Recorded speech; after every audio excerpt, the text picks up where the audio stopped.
Well, good morning and welcome to Koikimedia Live. In any 9th of August 2025, Agend Koja 18 minutes from the studio.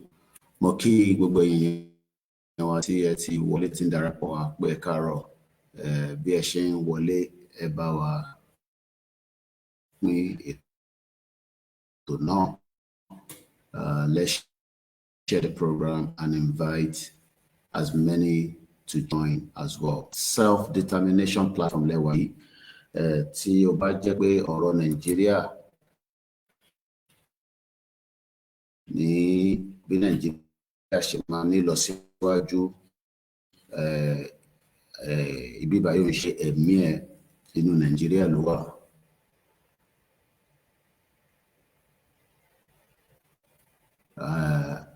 Ibi báyìí kọ́ ni platform ẹ̀. So ibi báyìí níbi tí a ti ń sọ̀rọ̀ tá a ti ń kéde fún gbogbo ọmọ Yorùbá fún 20 bí a ṣe máa bọ́ nínú Nàìjíríà. Tó bá jẹ́ pé bí wọ́n ṣe fẹ́ jẹ́ kí Nàìjíríà ní lọ síwájú ló ṣe fẹ́ jókòó gbọ́ program, you will be highly disappointed. This is not going to be the platform for you. This platform known as Koikimedia is fully dedicated for the Yoruba nation cause. It is still a movement, but it has a very solid ground. So if you are still in doubt that when Nigeria it's just a matter of time. Benin Republic is ṣáájú Nigeria by independent. Nígbà tí independent máa dé, kò ń ṣe gbogbo èèyàn náà ni ó accept pé there will be an independent. Ìwọ tó ń defend Nigeria, you are defending what is not yours. It does not matter how old you are, how young you are, or how distracted you want to be, because the world is full of so many things that is happening, good, bad, and ugly. There's always been problems. Látijọ́ tí aláyé ti dáyé, until we all die, the world is not going to end. So if anybody tells you the world is going to end, irọ́ ló ń pa fún ẹ. Each one of us la máa lọ at the appropriate time. Ìgbà tó lókàlùkù máa kú kò sẹ́ni tó mọ̀. Àkọ́gbọ́ pé ẹnìkan ti lọ, ẹnìkan ti lọ. Báwọn kan dẹ̀ ṣe ń lọ ló ń bí àwọn míì. But ilẹ̀ Yorùbá tí à ń torí ẹ̀ jókòó, tá à ń torí ẹ̀ ṣe wàhálà lé lórí, kò ń ṣe gbogbo èèyàn náà ni ó máa ní strength láti lè ṣe tá à ń ṣe. But ìwọ̀nba wa tá à ń ṣe, we will continue the fight until everybody is liberated. Àwọn tẹ́ ń rò pé máa dá sí, they're not going to be able to do so. Most of your politicians that are doing strong head, Monri Ghana president Kofo is now also on the wheelchair. It shows that humans will get weak at some point in their life. Ilé táwa náà ṣe nísìn, ká bá tètè fi strength ta ní kó tó di pa máa bẹ̀rẹ̀ sí di àgbàlagbà kalẹ̀. Àwọn tí ó ti wà ní 70s, in their 80s, wọ́n ń gbàdúrà pé àwọn wish that they were able to do it then when they have the strength. But wọ́n ráyè ṣe. Koikimedia bringing the world closer to your doorstep. 3:23 a.m. láàárọ̀ láti iléeṣẹ́ wa nínú studio wa ni a tún gbé ọ̀rọ̀ jáde. Bí mo ṣe ń sọ lọ, àwọn tí ẹ̀rí lè ní tó ti dàgbà, whether your mom, your dad, àwọn ẹ̀gbọ́n àdúgbò, àwọn bàbá tó ti dàgbà, èmi ti ṣe politics láti 1999, kódà ó fẹ́ lè máa kábàámọ̀ pé kí ni wàhálà tó ń ṣe. Whereas ẹlòmíì ṣe politics, látara politics yẹn Ọlọ́run fi ilé kẹ, bọ̀kòrò owó náà fi charge ilé, ẹlòmíì Ọlọ́run fún mọ́tò ọ̀hún ti pákọ̀ kò rówó fi sáfíìsì ẹ̀. But à ń sọ̀rọ̀ nípa ilẹ̀ is not a materialistic something, is generation. Táwọn tàná bó bá jẹ́ pé wọ́n sùn bí mi àti ẹ ṣe sùn nísìn tá sùn kalẹ̀ tí tá ń pariwo, ìwọ máa lè máa sọ pé o fẹ́ ṣe oríṣiríṣi nǹkan tó ń ṣe tó bá jẹ́ pé Fúlàní àti àwọn ẹ̀yà tó kù àti Ìgbò àti Haúsá àti Chinese tó bá jẹ́ pé àwọn tàná àwọn bàbá ńlá wa àwọn ìyá ńlá wa tó bá jẹ́ pé wọ́n sùn kalẹ̀ bí mi àti ẹ ṣe ń sùn nísìn tó gbalẹ̀, ìwà lè máa tẹ̀lé yẹn ṣùṣù. So, but it is what it is. Àwọn kan máa wá sáyé láti wá ṣe oríṣiríṣi nǹkan ni. Ẹlòmíà di pastor, ẹlòmíà di babaláwo, ẹlòmíà di engineer. In tó mátà jù ni pé ǹjẹ́ bí tí orísun ẹ̀ ti wá, ǹjẹ́ ó ṣe wàhálà pé kí bẹ́ẹ̀ kó má lọ, àbó kan ṣe wàhálà fáwọn ọmọ tó bí. Púpọ̀ nù ní tẹ́ disagree tẹ́ fi gbọ́, àwọn ọmọ yín sì máa ṣépè fún yín lọ́jọ́ iwájú pé nígbà táwọn kan ń jà, àwọn grandchildren yín èpè ló sì máa fi ránṣẹ́ sí púpọ̀ nù yín. When people were fighting pé kí ìran wọn dúró, kí ìran wọn ṣoríire, ṣe lẹ́yìn kan lẹ́ ń takò, ẹ̀yin kan tẹ́ ní interest torí kò kàn yín. So a dúpẹ́ lọ́wọ́ àwọn tí wọ́n ń ṣe iṣẹ́ náà dáadáa. Adélẹ̀ lérí ọ̀nà tá máa gbà bó ṣe máa ṣẹlẹ̀ ó ti yé ọba Elédùmarè, ó ti yé àwọn tó nílẹ̀. Àwa ń gbìyànjú láti jí ẹ̀yin tí ẹ ti sùn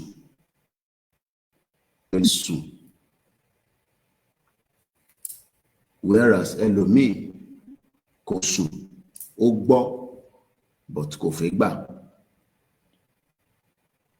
So mo kí ẹ̀yin tí ẹ darapọ̀ mọ́ wa lọ́tùn lósì pé káàárọ̀, a kú ìdájí, a kú ọ̀rọ̀ ìlú. Bí wọ́n ṣe ń wá ìgbàlà tó fi lọ sí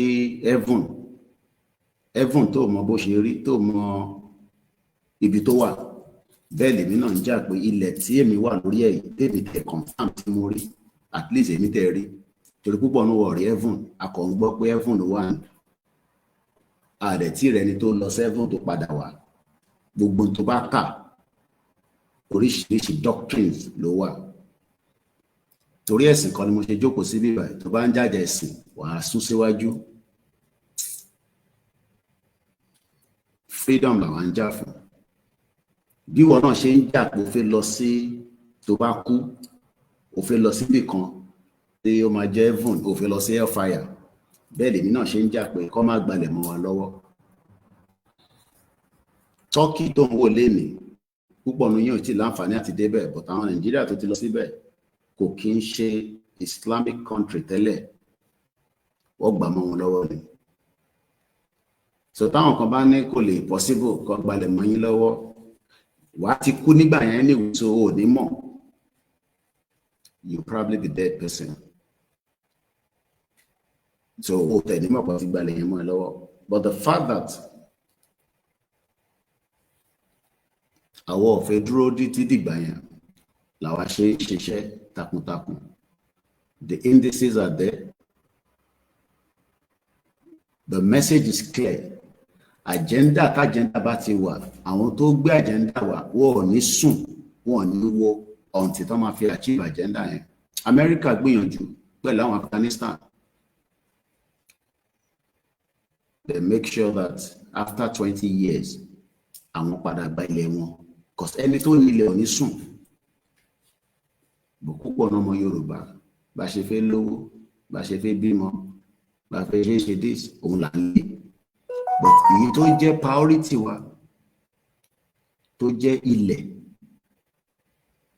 tí ọba Elédùmarè fáwọn náà pé ẹ máa fi ṣe ara rede, ẹ máa fi jayé. Àwọn kan gbẹ́sẹ̀ lé lórí, wọ́n sọra wọn di King Kong. Wọ́n ṣe bí bàtẹ́ yẹ pé àwọn làwọn ní ẹ̀mí tó wà lára wọn. Púpọ̀ nù wọn bọ́ọ̀tẹ̀ lè sùn. Torí aṣáàrùn ti pé Michael Jackson wọ́n ní kò ń lè sùn. Tó bá fẹ́ sùn wọ́n gbọ́dọ̀ gún lábẹ́rẹ́ kó lè lo àǹfààní àti rọrùn sùn. That means pé kò sẹ́dá kan tó wà láyé kódà kó máa náà ṣe àdúrà lójoojúmọ́, oorun máa gbé lọ at some point, ó máa sùn. Nature ni ibi tí Elédùmarè tó fi ní agbára ju gbogbo wa lọ nìyẹn. So moment tó wá sùn yẹn ṣé wọ́n ló lẹ̀mí ara ẹ̀? So I pity a lot of people.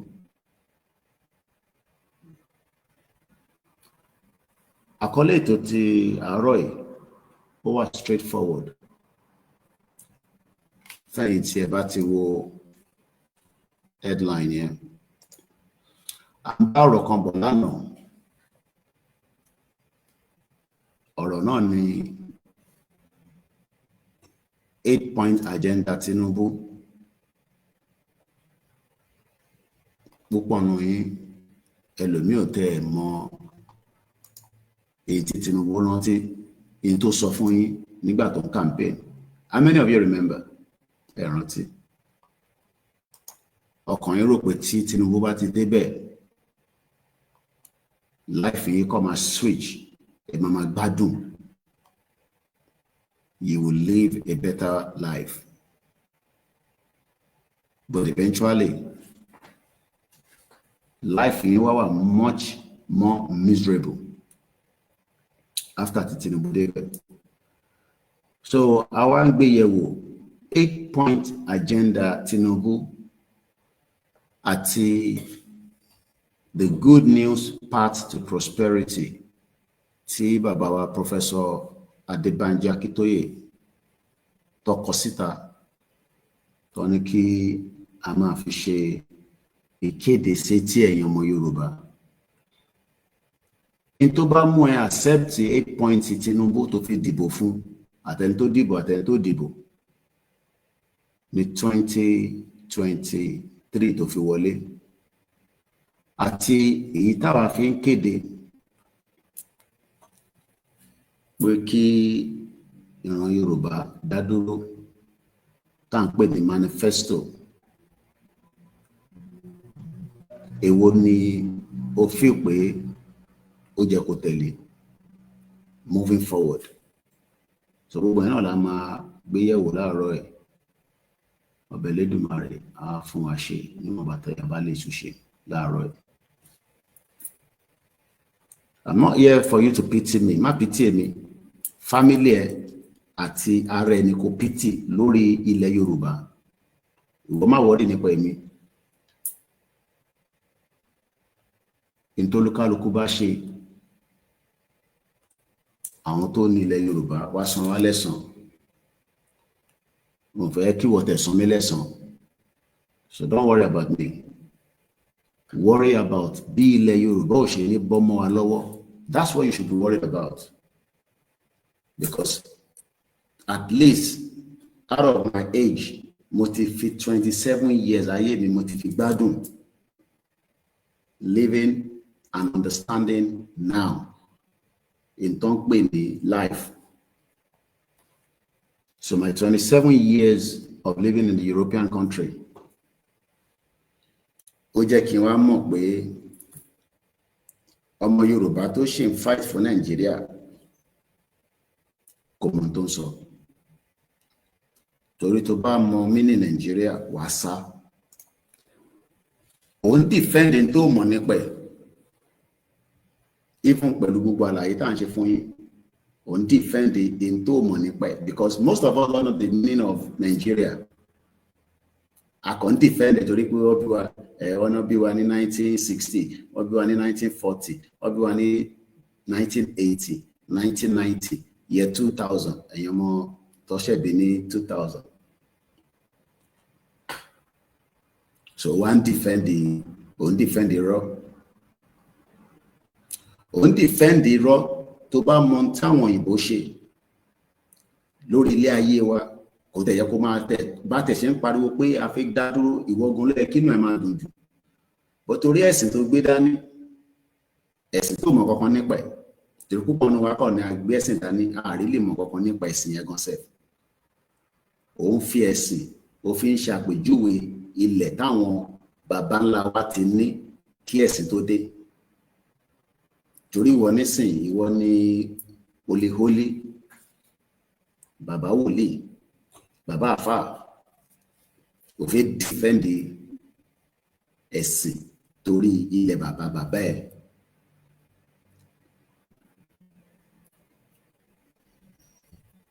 so I pity a lot of you but in tẹ́mi mọ̀ ni pé each household tó bá ti jẹ́ ọmọ Yorùbá inú ilé yín yẹn wọ́n máa bí àwọn àgbàlagbà àwọn ọmọ tó bá wà nínú ilé yẹn when they start understanding some of what we are doing today by that time gbọ́n àti gba country wa but wọ́n máa question ni ìwọ ẹ ti dàgbà nígbà yẹn my granddad when they were fighting for the Yoruba nation what role did you play? So bá parọ́ níjọ́ náà lọ́hùn ìjọ́ ẹ̀ ni ẹ̀mí ẹ̀ máa já lọ àfi kó ya sọ tó fáwọn ọmọ ẹ̀ pé nígbà tó ń ṣe alátakò lèmi jẹ́ èmi ò tẹ́ fẹ́ kó gba Yorùbá nation Nàìjíríà ni mo fight fún torí lọ́kùn ààrẹ Nàìjíríà ni country even though I ti prove it many times pé Nàìjíríà kì í ṣe country àjìn tó bá ti ní agenda nínú. The agenda of Nigeria is very clear. Subjugate and take the land. So it's 3:35 a.m. Èyí ni ọjọ́ kẹsàn-án oṣù kẹjọ ọdún 2025. Mo ń bèrè kí ni 2025 ní Yorùbá lánàá bí a mọ̀ wo comment section ni ààrẹ ni dá wa lóhùn. Lára àwọn tá a bá wá síbí báyìí tó bá jẹ́ àwọn pásítọ̀ yín ló ń ṣàdúrà ẹ máa sáré comment sínú ẹ̀ but tá a bá interact níbí báyìí pé ká dá sí ẹ máa ṣe bí jẹ́ pé kò kàn yín ẹ ti gbàgbé pé bíbáyìí náà ilé ìwòsàn kan ni bẹ́ẹ̀ ṣe ń wá ìwòsàn lọ sọ́dọ̀ àwọn pásítọ̀ yín àtàwọn àfáà yín ilé ìwòsàn ní bíbáyìí náà torí ilé ìwòsàn tó fẹ́ jẹ́ kílẹ̀ Yorùbá kọ́ má gbà Igbo lájẹ́ndà Haúsá lájẹ́ndà ṣẹ́tẹ̀rẹ́ àwọn méjèèjì yẹn àwọn náà wọ́n worst but tẹ́ bá tún wá gbé Fúlàní lé lórí ẹ rò pé àwọn ò ní àjẹ́ndà Fúlàní kí n tó lọ sùn lánàá I slept early mo wá ka many articles arákùnrin kan tó ń pè ní Akim Baba Med ọmọ Fúlàní mo kà oríṣiríṣi mo padà lọ sẹ́yìn bí 4 years ago I read many of different articles and videos nílò fídíò lórí platform àmọ́ ẹ tó bá fẹ́ wo fídíò ẹ lọ sórí YouTube ẹ Google ẹ but some of the articles I will pick on them. Mo wá bẹ̀rẹ̀ sí wo oríṣiríṣi tó ti sọ ṣe ni Fúlàní tẹ̀lé ṣe bíbà tẹ́ pé àwọn làwọn ní ilẹ̀ Yorùbá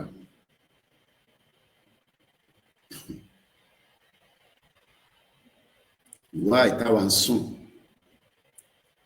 àwọn prepare wá ìtawà ń ṣe pé kò kàn wá. Akim Baba Med kódà bíyàn bá ń wo àwòrán ẹ̀ nísìnyí a lè sọ pé a ti identify bí Fúlàní ṣe rí tàbá ní ká wo Fúlàní nísìnyí tọ́ba tí bá dúró báyìí nísìnyí mo lè náwó pé ilé tó dúró yìí Fúlàní tẹ́ bá lọ wo Akim ẹ̀yin tí ẹ bá wà ní orí broadcast wa lórí YouTube nìkan lè rí picture tí bá fún wọn láìpẹ́ yìí Akim Baba Ahmed ló ń jẹ́.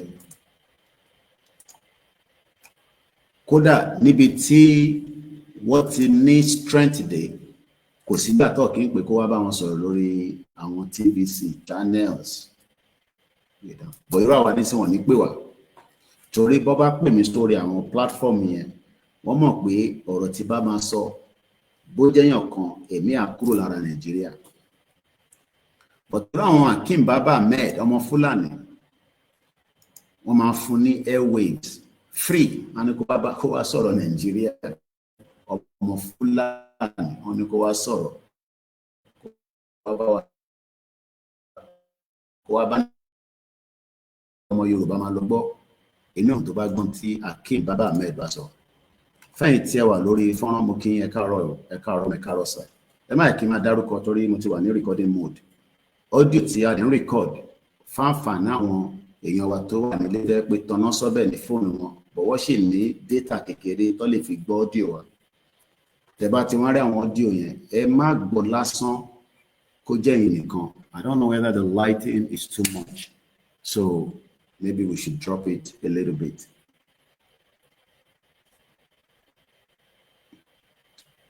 Because it seems the lighting is a little bit too much this morning.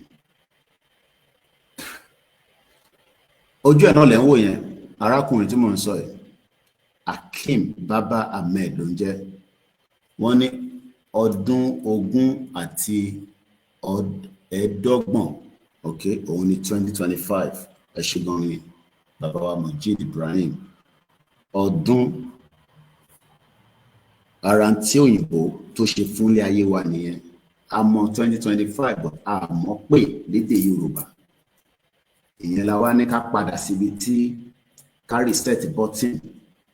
Ìwọ wá ń jẹ́ alátakò torí pé wọ́n kọ́ ló wà níwájú, àbí ó fẹ́ já ẹ̀mí àwọn tó wà níwájú, ó fẹ́ já lulẹ̀. Ẹ ṣé gan ni. Wọ́n ní tàbá ní ká pè 2025 ní èdè Yorùbá, ọdún 20 àti 25. Ẹ ṣé gan ni. So that at least a máa rántí tàbá ìtàfẹ́ pé 2025. A ń gbìyànjú lórí ìkànnì wa pé ká reduce òyìnbó tí bá ń sọ, but it is still an international platform and I have other listeners around the world that listen to the platform. So mo kẹ́yìn wọn. So arákùnrin náà lẹ́tí rí yẹn, orúkọ ẹ̀ ló ń pè ní Akim Baba Ahmed. A sọ̀rọ̀ dọ́dọ̀ ẹ̀. But let's come back into the broadcast and let's see. Mo reduce iná ẹ̀, ó tẹ̀ ń dọ́rọ̀ mú mi gan anyway. Ohun mi gangan ló ṣe pàtàkì, kò ń ṣojú mi, but wọ́n ní ojú lọ̀rọ̀ wà, àwọn ọmọ Yorùbá sọ. Mo kí gbogbo wa. Let's go into the program and let's start back from like I said, my visit to Lagos State for a couple of days and some other state. Ó láwọn iṣẹ́ tá lọ ṣe níbẹ̀. Ẹgbẹ̀rún 2,25 ọdún. Okay, wọ́n tún ní a lè pè ní ẹgbẹ̀rún 2,25 ọdún. Ẹgbẹ̀rún 2. Kódà ìtàfẹ́ ní èdè Yorùbá, èdè tí Britain tó gbà kúrò lọ́wọ́ ni. Ọ̀pọ̀lọpọ̀ àwọn tó wà nílé láwọn ibi tí mo dé ní Lagos State, English làwọn náà ń sọ kúrà. Ọmọ tó wà nílé ò tẹ̀ gbọ́ Yorùbá, ká má tẹ̀ tí sọmọ tó wà nílé òyìnbó. So tẹ́yìn kan bá wá sọ fún wa pé Koiki kí ló tẹ́ mọ̀ gbọ́ Yorùbá, ẹ̀yin tẹ́ wà nílé mélòó lẹ́gbọ́. Púpọ̀ nu yín ò sọ Yorùbá mọ́. Ó pàdé oríṣiríṣi àwọn ọmọ lọ́nà àtàwọn ibi tá lọ. Tí bá bẹ̀rẹ̀ pé ọmọ yín ò gbọ́ Yorùbá ni, wọ́n ní kò gbọ́ Yorùbá. Báwo lọmọ tí yín náà tún ṣe gbọ́ Yorùbá? Ibi Nàìjíríà ló wà. English náà ni. Mo wá like àwọn Indian gbogbo náà la máa ń wo Indian film èmi náà máa ń wò lórí Netflix àwọn wá fi èdè wọn sílẹ̀ wọ́n dẹ̀ fi àṣà wọn sílẹ̀ wọ́n dì mú dáadáa but àwa nísìn àwa sọ English asọ di bíbà tó yẹ pé òun gan ni ó yẹ ká pọ́nlé ibẹ̀ kọ́ la fi lọ láàárọ̀ yìí mo kí gbogbo ẹni tẹ́ darapọ̀ mọ́ wa like I said ẹ má bínú torí ti bá dárúkọ all the time a máa wọnú audio recording but tẹ́ ẹ bá ti kánjú gbogbo yín náà la máa kí a padà sẹ́yìn àkí ká tó parí ètò. Let's dive into the conversation. Bọ́lá Tinubu àti Professor Akintoye ni mo tún gbé wá síwájú ẹ̀yin ọ̀jọ̀gbọ́n. Bọ́lá Ahmed Tinubu tó ń pè ní Jagaban àti Professor Adebanji Akintoye. Ìkan sọ̀rọ̀ Yorùbá nation ilẹ̀ Oòduà kó dá dúró. Ìkan láǹfààní gẹ́gẹ́ bí president Nàìjíríà kó dìde kó tẹ́ Yorùbá lọ́rùn but ó sì ń sọ pé àsìkò yẹn ò tí tó ó sọ̀rọ̀ bí bàtà ẹ̀pọ̀ òun ló lẹ̀mí ẹ̀ kọ́nà fún lẹ́mí gúngùn bẹ́ẹ̀ náà ni bàbá Akintoye tí wọ́n ń sọ̀rọ̀ àwọn náà ń sọ̀rọ̀ but àwọn kọ́lọ́ lẹ̀mí wọn kọ́lọ́ ń jẹ́ kí a rí bàbá pẹ́ a gbàdúrà kí ìkan náà méjèèjì kọjá lọ́wọ́ wa ojú wọn náà ni ẹ ti ń wò lẹ́yìn mi ní background fẹ́yìn tẹ́ wà lórí YouTube àti Facebook. On your right hand side is Professor Adebanji Akintoye tí wọ́n jẹ́ the national leader. Ẹ má bínú, I'm not sure why the quality of the broadcast is a little bit poor. I don't know. It could be anything, but like I said, as long as you can hear my voice. And on the left-hand side, Oni Jagaban, bẹ́ẹ̀ni kankan tẹ́ dámọ̀ pẹ̀lú fìlà tó máa ń dé ẹ̀ tí mọ̀ pọ́n náà ń pè ní Tinubu. Two of them are different breed, but gẹ́gẹ́ bá ṣe gbọ́, wọ́n ní Yorùbá ní bàbá Akintoye, wọ́n dẹ̀ ní Yorùbá ní Tinubu. Ìkan jà pé kí àwa 60 million kó má dìjà ká kọ̀rọ̀ra exit kúrò ní Nàìjíríà torí àwọn ti rí Nàìjíríà tán from látijọ́ tí wọ́n ti bí wọn tó fi bá bàbá Awólọ́wọ̀ ṣe táwọn náà tún láǹfààní àtẹ̀ ti ṣe senator ní Second Republic ìyẹn Professor Akintoye. Wọ́n wá kó wa jọ pé ọ̀nà tó kù òun ni pé ká dá dúró but bá ṣe máa dá dúró yẹn òun ni a máa lo tán pè ní the good news path to prosperity tí a lè sọ pé a lè fi ṣe àpèjúwe tàbá ní manifesto. Ìkejì ẹni tí àwọn èèyàn mọ̀ bẹ́ẹ̀ ní mọ́wó for different reasons. Tàbá ní ká bẹ̀rẹ̀ sí tọwọ́ bọ history Tinubu olúkálùkù máa mú kankan wọn jáde nínú ẹ̀ but we will not dive into his life history àti fìyẹn sẹ́gbẹ̀ẹ́ àti mú láti president bó ti di president òun náà sọ pé àwọn ọmọ Yorùbá tó wà ní Nàìjíríà òun náà ní 8-point agenda tóun fẹ́ present fún wa and that 8-point agenda ó máa turn life wa into a better life. How quick ló máa fi turn it into a better life? How soon? Kò sọ. But ó ní kóun tó parí tenure òun a máa jàǹfààní pé òun ni president tí ó dẹ̀ wá láti ẹ̀yà ilẹ̀ Yorùbá. And that is where the conflict is now. àwa tá dúró ti professor tí a ti gbà pé the better tá bá pull out. Àwọn tó dúró ti Tinubu, àwọn náà dúró pé the more tá bá ṣì wà nínú Nàìjíríà torí Tinubu, torí bàbá Akintoye làwa náà ṣe ń ṣe Yorùbá nation. Àwọn tó dúró ti Tinubu náà wọ́n dúró ti pé torí Nàìjíríà. Ọ̀rọ̀ yẹn, sometimes when you sit back and you then ask question, ta ni ó ń sọ òtítọ́ fáwọn méjèèjì, èmi àtẹ̀yin, láàrin àwọn icon méjèèjì tí à ń rí, ìyẹn bàbá Akintoye àti Tinubu. Níbi tí ilé ayé délé ní nísìn, níbi tí olúkálùkù wa ta mọ̀ the difference between good, bad. Tó bá ṣe dáadáa, ó mọ̀ pé ó fẹ́ lọ heaven. Tó bá ṣe dáadáa, wà náà máa lọ sí hell. Èmi ò dé bẹ̀rẹ̀, kò sẹ́ni tó dé bẹ̀rẹ̀ tó padà, akọ̀ ń gbọ́ ni. But èyí tó wà ní korojú wa báyìí tí a lè mú confirm, torí ọ̀tọ̀ ni kó máa sọ̀rọ̀ heaven àbí kó máa sọ̀rọ̀ hellfire, tá a débẹ̀, tá a mọ̀ bó ṣe rí. A ti wà níbi tí a gbọ́ pé ilẹ̀ tá a wà lórí ẹ̀ yìí tá à ń pè ní ilẹ̀ Oòduà níjẹ̀bú Òde, a gbọ́ pé ilẹ̀ yẹn ti ń bẹ kò ń sọ̀rọ̀ 14,000 years tá a bá ní ká tẹ̀ máa kà.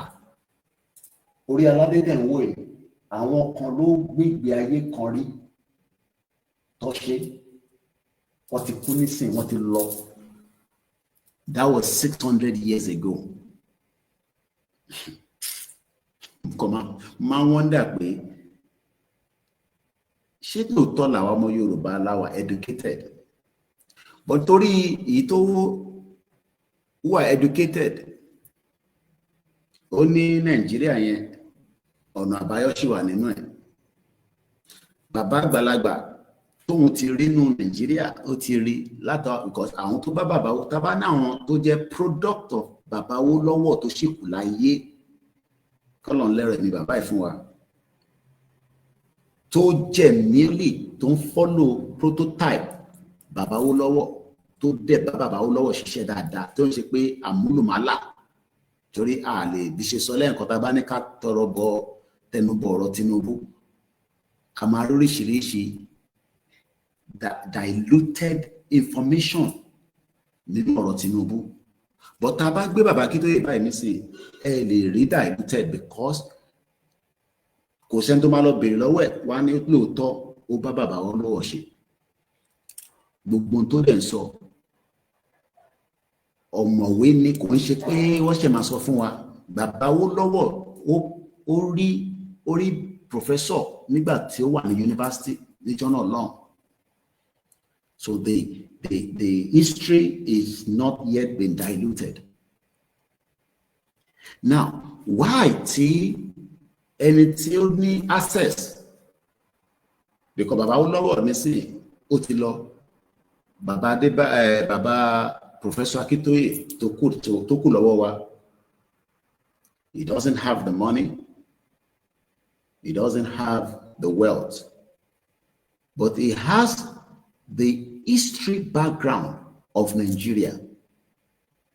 How tí àwọn Britain bí wọ́n ṣe mixi àwa àti àwọn ẹ̀yà tó kù, tó mix wa papọ̀, tá fi wà níbi adé yìí. Kò ṣe pé Tinubu náà mọ̀ nípa history yẹn, torí at some point in his lifetime, he came out while he was on exile. I don't believe in one Nigeria. But he has changed. Ó ti gbé ọ̀rọ̀ ẹ̀, ó ti gbé jẹ. And we know the reason for that. Àwọn kan tẹ́ sọ pé interfere yẹn, ó dẹ̀ ṣì máa ṣe o, but ìgbà tó fẹ́ ṣe yẹn, ká ṣe sùúrù díẹ̀. We are playing with our lives. Now, let's go into why we believe that the 8-point agenda of Tinubu cannot give the Yoruba people a future in Nigeria. Asọ̀rọ̀ díẹ̀ nípa ẹ̀fẹ́ ìtẹ́bá program tá a ṣe lánàá. It's coming up to 4 o'clock in the morning, 6 minutes to 4 on the Koikimedia studio. The social economic challenges, Tinubu náà fi wá resolve it.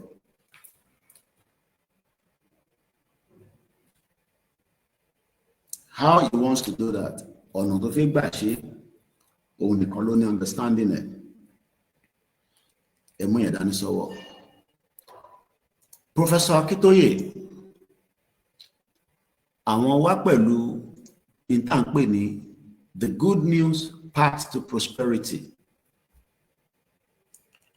The good news path to prosperity. Orílẹ̀-èdè Yorùbá. Bàbá Akintoye ò sọ̀rọ̀ Nàìjíríà. Bàbá ń sọ̀rọ̀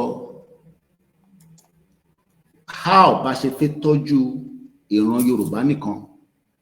Ìyẹn ló jẹ wọ́n lógún. Kò ń ṣe pé bàbá wà selfish. Kò ń ṣe pé bàbá ò ní humanity feelings fáwọn èèyàn tó kù. But nígbà tí ẹ̀yà tí wọ́n bá tẹ̀ gbẹ́sẹ̀ ńlẹ̀ tó dúró dáadáa, báwo la ṣe fẹ́ fa àwọn tó kù lọ́wọ́? These are the two materials that we're going to look into láàárọ̀ yìí. Bàbá Akintoye sọ̀rọ̀ the good news path to prosperity in our orílẹ̀-èdè Yorùbá. Wọ́n sọ pé in our orílẹ̀-èdè Nàìjíríà. Kí ló dé tí bàbá Akintoye ò ṣe sọ̀rọ̀ pé the good news path to prosperity in our orílẹ̀-èdè Nàìjíríà? Because bàbá mọ̀ ètò ń pè ní Nàìjíríà. But bí mo ṣe sọ, tá bá wo èyí tí Jagaban tó present fáwọn ọmọ Yorùbá tó ń bẹ nínú Nàìjíríà, ó ní addressing Nigeria socio-economic challenges through planning.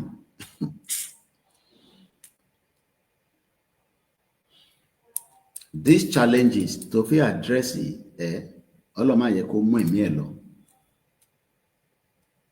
Kí Ọlọ́run má jẹ́ kí ó mú ẹ̀mí ẹ̀ lọ. Because these challenges that he wants to address,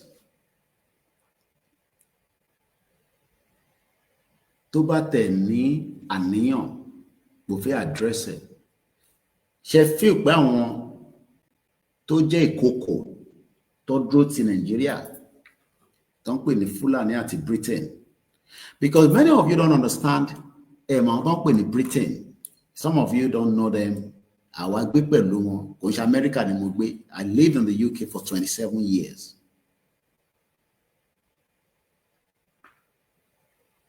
And out of that 27 years, mo fi 15 years, mo fi ń béèrè ẹ̀tọ́ kan lọ́wọ́ wọn. Imagine people that say we are Commonwealth citizens. Imagine people that colonize us. Tọ́kọ àwọn bàbá mi, àwọn ìyá mi lẹ́rú. Mo wá ń béèrè gbódà, èmi náà díẹ̀ ti dọ́dọ̀ ṣe bí gbà táwọn wá sọ́dọ̀ tiwa, àwọn jẹ ìgbádùn ni. Ó tún kọ ẹrú lọ, ọkọ ọlá lọ, ọkọ gbogbo ẹ̀ lọ. Èmi wá lọ gbé lọ́dọ̀ tiwọn náà, wọ́n ẹ jẹ́ kémi náà jẹ́nu ọlá ìdí ẹ̀.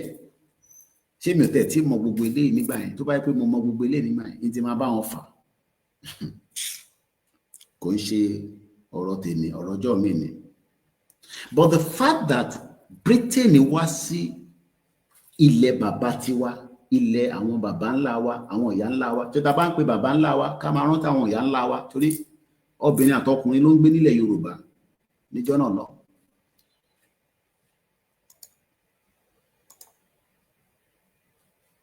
The same ọmọ Yorùbá lé ní nísìn,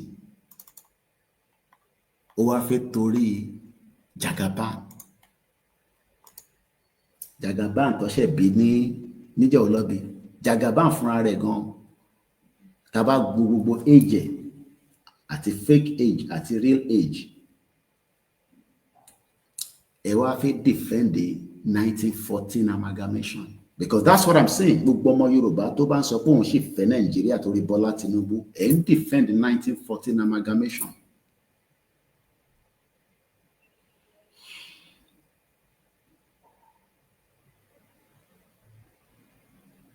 Britain mọ̀ pé èyí tí bàbá Akintoye ń béèrè fún ó máa fún wa ní our true identity, which is the first priority and the key of life. Tó o bá ti mọ orú èèyàn tó jẹ́,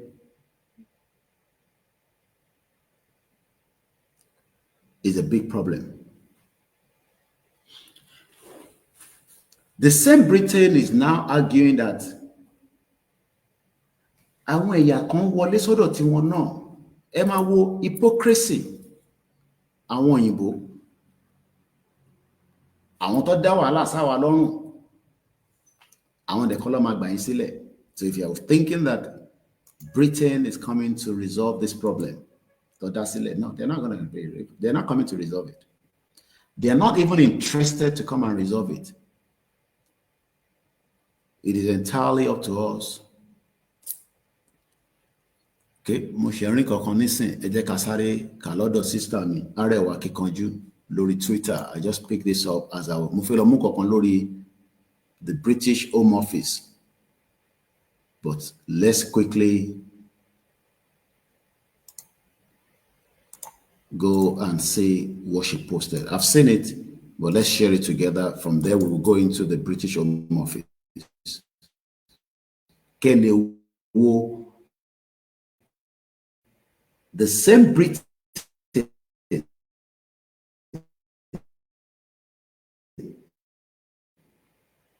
as and try to solve of migration cost. Arewa Kíkanjú posted about 7 hours ago. Being part of Nigeria has been a huge mistake for the Yoruba people. Àdánwò burúkú gbáà ní Britain kó sí wa lọ́wọ́. Ọ̀rọ̀ yẹn dàbẹ́ ni tí wọ́n náà ń wá ìgbàlà, wọ́n dẹ̀ ti fi ṣẹ̀kẹ̀ṣẹ̀kẹ̀ sí lẹ́sẹ̀ àti sọ́wọ́. Ìgbàlà ká kọ́kọ́ nídìí ni pé ká gbalẹ̀ Yorùbá ká tó máa sọ̀rọ̀ Christian ọ̀rọ̀ Islam nínú ilẹ̀ Yorùbá ká kọ́kọ́ gbara wa sílẹ̀ náà. Òun ni the first ìgbàlà. Bọ̀ lẹ́ni nísìn àwọn abàṣe pé lọ ìgbàlà, àwọn àgbàlà káàkiri. Mo kí gbogbo ẹ̀yin tẹ́ ń darapọ̀ mọ́ wa. Bí mo ṣe sọ, à ń record lọ́wọ́, so àní lè máa dárúkọ. Ọmọ òfojú pa yín rẹ́. Gbogbo kọ́mẹ́ǹtì náà dẹ̀ ni à ń rí bó ṣe ń wọlé. Gbà tẹ́wọ́ rẹ̀ ò kọ́rọ́ rẹ̀ lè dayọ̀, a ó ṣe o, Olúwa máa ṣeun o.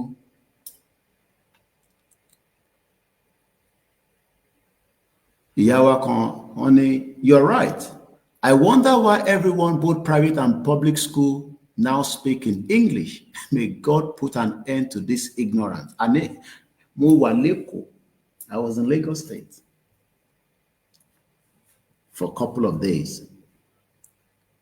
Kò sẹ́ni tó ń sọ Yorùbá mọ́, gbogbo wọn. Ẹni tó sọ English, ó ń sọ broken English. À ń bọ̀ níbẹ̀ padà.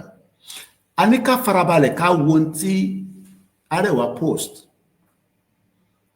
Only being part of Nigeria has been a huge mistake for the Yoruba people. But the same Yoruba people not to defend Nigeria. Torí pé Tinubu ló ń defend Nigeria. Torí gbogbo ọmọ Yorùbá nísìn, torí Tinubu ló ṣe ń defend Nigeria. Jagaban.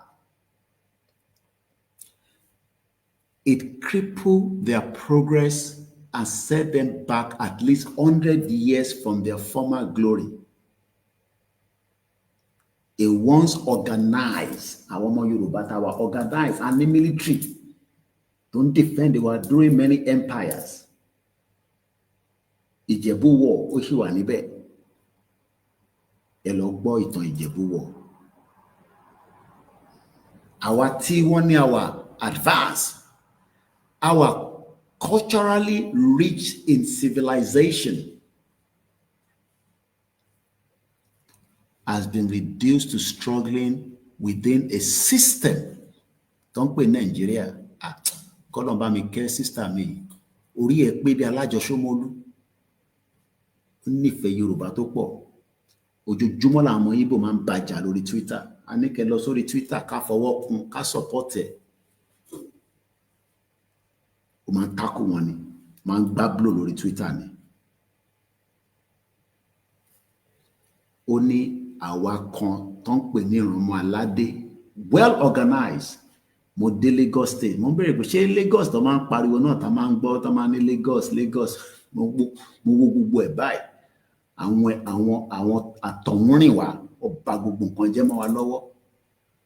Àtẹ̀dúpẹ́ pé wọ́n ń yọ díẹ̀, wọ́n ti ń yọ ṣọ́kà kúrò. The only way tá lè fi tètè yọ ṣọ́kà kúrò lẹ́sẹ̀ gbogbo wọn ni pé ká gbalẹ̀ Yorùbá. Kí ẹni tó bá wá bí dánú àwọn ẹ̀yà yẹn, ẹ̀yà wo ni mo ń sọ, Igbo, Fúlàní, Hausa, Chinese, English, kọ́ wá tó wá jẹ gàba lé wa lórí lórílẹ̀-èdè Yorùbá. Bí abọ́ ṣe ń jẹ gàba lé wọn lórí ní Turkey nìyẹn. Tó bá dé Turkey, ọmọ Igbo pọ̀ ní Turkey, wọ́n ò tí bí bàbá wọn dá, kọ́ ṣàṣemáṣe níbẹ̀, ẹ̀wọ̀n ló máa kú sí. And that is an Islamic country. And Igbo no be Muslim. But wọ́n lọ síbẹ̀ nítorí pé wọ́n fẹ́ ṣe òwò níbẹ̀. Wàá kọ́kọ́ gbọ́ èdè. Ẹ lọ sórí Instagram mi, mo post pàdé mi tí mo ní ó wà ní Turkey. Ẹ lọ wò. That was when mo máa ń lọ síbẹ̀ mọ́ ibi tí mo mọ̀ dáadáa ni. Òun gbọ́ èdè ọmọ Yorùbá ni. Ibẹ̀ ló fi ṣe ilé. Ó gbọ́ èdè. Ó fẹ́ ọmọ wọn ni. Ó ní passport wọn. Ilé ìṣe pé àwọn àmúlùmálà tó ń sọ fún yín pé àwọn ti gba country. Tí mo sọ pé wọ́n gba country kò lè wálé. Ẹni tó náà gba country ẹni kó wálé. Ilé lèmi wà báyìí nísìnyí. Èmi ò ní èmi ti gba country. Mo wà ní ilé báyìí. Ìjẹ̀bú Òde la wà báyìí. Àwa wà nílé. Ilé ọmọ kì í dẹ́rù bàbá. Ẹ̀ǹkan lọmọkùnrin kú lọ́sọ̀. Ikú kan dẹ̀ pa wá báyìí. Báwa máa bẹ̀rù Tinubu. Ta la fẹ́ máa bẹ̀rù. Tinubu gan tí mo tó fẹ́ pa òun báyìí. Mo ní àwa tó ní àwa culturally rich in civilization. Ẹ̀wọ̀ Òṣogbo bó ṣe ń ṣe. Adly la lè fi rí internet. Àwọn staff wa wà níbẹ̀ lánàá. Wọ́n lè broadcast. But all they invest, and these are people that say we are educated Yoruba people. Our educated in a shit hole system. Don't fire wa padà sẹ́yìn. 407 Koikimedia Live. Let me read it without interruption again. Ibi tá ṣe fẹ́ lóòkọ́ lélẹ́yìí ẹ tún wo bí Ọlọ́run tún ṣe gbélé wa bá mi. Torí ibi tá fẹ́ lò ẹ wo bí tẹ́lẹ̀dùmarè tún gbé wa gbà. Ibi tá ṣe fẹ́ lò àìtí tọ́ọ̀chẹ̀. Mo fẹ́ lọ mú kankan nínú British jàǹbá tó ṣe fúnra wọn. Àwọn náà ní sí wọn wá protect territory wọn. Ẹ tó bá ti dé látòrí omi ní France wọ́n máa dá wọn padà. Àwa dẹ̀ ń sọ pé àwọn ẹ̀yà tó kù tó ń wọlé tá a mọ orí èèyàn tó jẹ́ ṣá lè dá wọn padà. No, you can't do that. Ẹ lè ṣe yẹn, ẹ ti ń discriminate nìyẹn. Báwo ló ṣe ẹ tó ń kó trailer bọ̀ tó ń wá ta ìgúnfe àti màálù àtẹran ọkọ̀ bọ̀n sábẹ́ àmọ́ orí èèyàn tó jẹ́ àmọ́ database wọn àbọ̀mọ́ database àwọn tó wà lórí lọ́rì yìí. Àmọ́ Igbo àkúrò nílùú wọn, wọ́n ń bọ̀ nísàlẹ̀. Wọ́n ní ẹ torí pé wọ́n ṣe pọ́ọ̀tì fáwọn, wọ́n ṣe díìsì fáwọn. Olúkálùkù wa ń lo excuses láti fi wá ba ilẹ̀ tiwa jẹ́. Àwa kan wá dìde pé ẹ jẹ́ ká stop ẹ̀. Tinubu wá ní no, a lè stop ẹ̀ o. Nàìjíríà ní gbogbo wa o. Every Nigerian have the right to live anywhere. Wọ́n tẹ̀ sẹ́ndì fídíò kan sí mi lánàá. Ṣé bàbá ńlá ló ń pè bẹ̀? Ó dà ṣó ṣẹ̀ṣẹ̀ lẹ̀ ni. Wọ́n pa àwọn ọlọ́pàá kalẹ̀ báyìí sílẹ̀ lẹ́. Wọ́n ti fìbọn fọ́ orí wọn. Fídíò yẹn wà lọ́wọ́ mi. Mo tẹ̀ tí fi sórí status mi. torí èyí tí mo tẹ̀ ń kà lánàá ti bàbá Ahmed yẹn kò jẹ́ kí n ráyè post sórí status wọ́n ti pa àwọn ọlọ́pàá yẹn kalẹ̀ ẹni ọ́díò yẹn wá ń sọ máa pí ọ́díò yẹn jáde lóní baba ńlá leléyìí o ẹ gbà wá o àwọn ló máa gbà yín.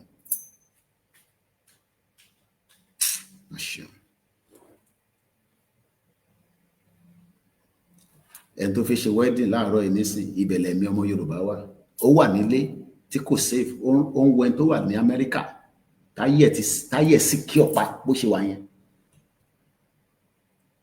tó jẹ́ pé ẹ̀yà ẹ̀gán sef tàbá tún oró òun báyìí nísìn ó ti wà diluted torí àti mọ orúbi tóun ti wá ìbẹ̀lẹ̀ mi ẹ̀ wà èmi ò ní kẹ́mi ẹ̀ má wà níbẹ̀ o wà kọ́kọ́ jẹ́ kẹ́mi ẹ̀ wà lórílẹ̀-èdè ilẹ̀ Yorùbá. Let's read this quickly so that ká lè tẹ̀síwájú torí àsìkò. Being part of Nigeria has been a huge mistake for the Yoruba people. It crippled their progress and set them back at least 100 years from their former glory. A once organized, advanced, and culturally rich civilization has been reduced to struggling within a system that doesn't value or prioritize their growth. Tinubu then saw an 8-point agenda. Abi? Jagaban. Sure. The force union has done more harm than good, politically, economically, and socially. Ṣebí wọ́n tẹ̀ wá able apá ẹ̀ ṣì wà níbẹ̀ gbogbo ara ẹ̀ pé ìjọ rántí àwọn tó wà disabled táwa máa pè ní ẹni tó ní disability challenges ojú ló ń dùn ní ẹsẹ̀ ló ń ṣe mọ̀ pé tó ń tiro ní London tó kàn tiro lásán ó lè tó ń gbà lọ́wọ́ government every week ó kàn tiro ní ẹsẹ̀ yẹn ò balance gbogbo ara sì pè bọ́tẹ́ ẹsẹ̀ kọ́ ò balance ó dẹ̀ tún lè pè ní àtiro kọ́ má bàa sú ẹ̀. So we always use the term àwọn tó ní physical challenges. Ìlú jágbajàgba ìlú tó rántí ẹ̀yin tí ẹ wà able báwo ló ṣe fi rántí ẹni tó wà disabled. The force union has done more harm than good, politically, economically, and socially. Very sad.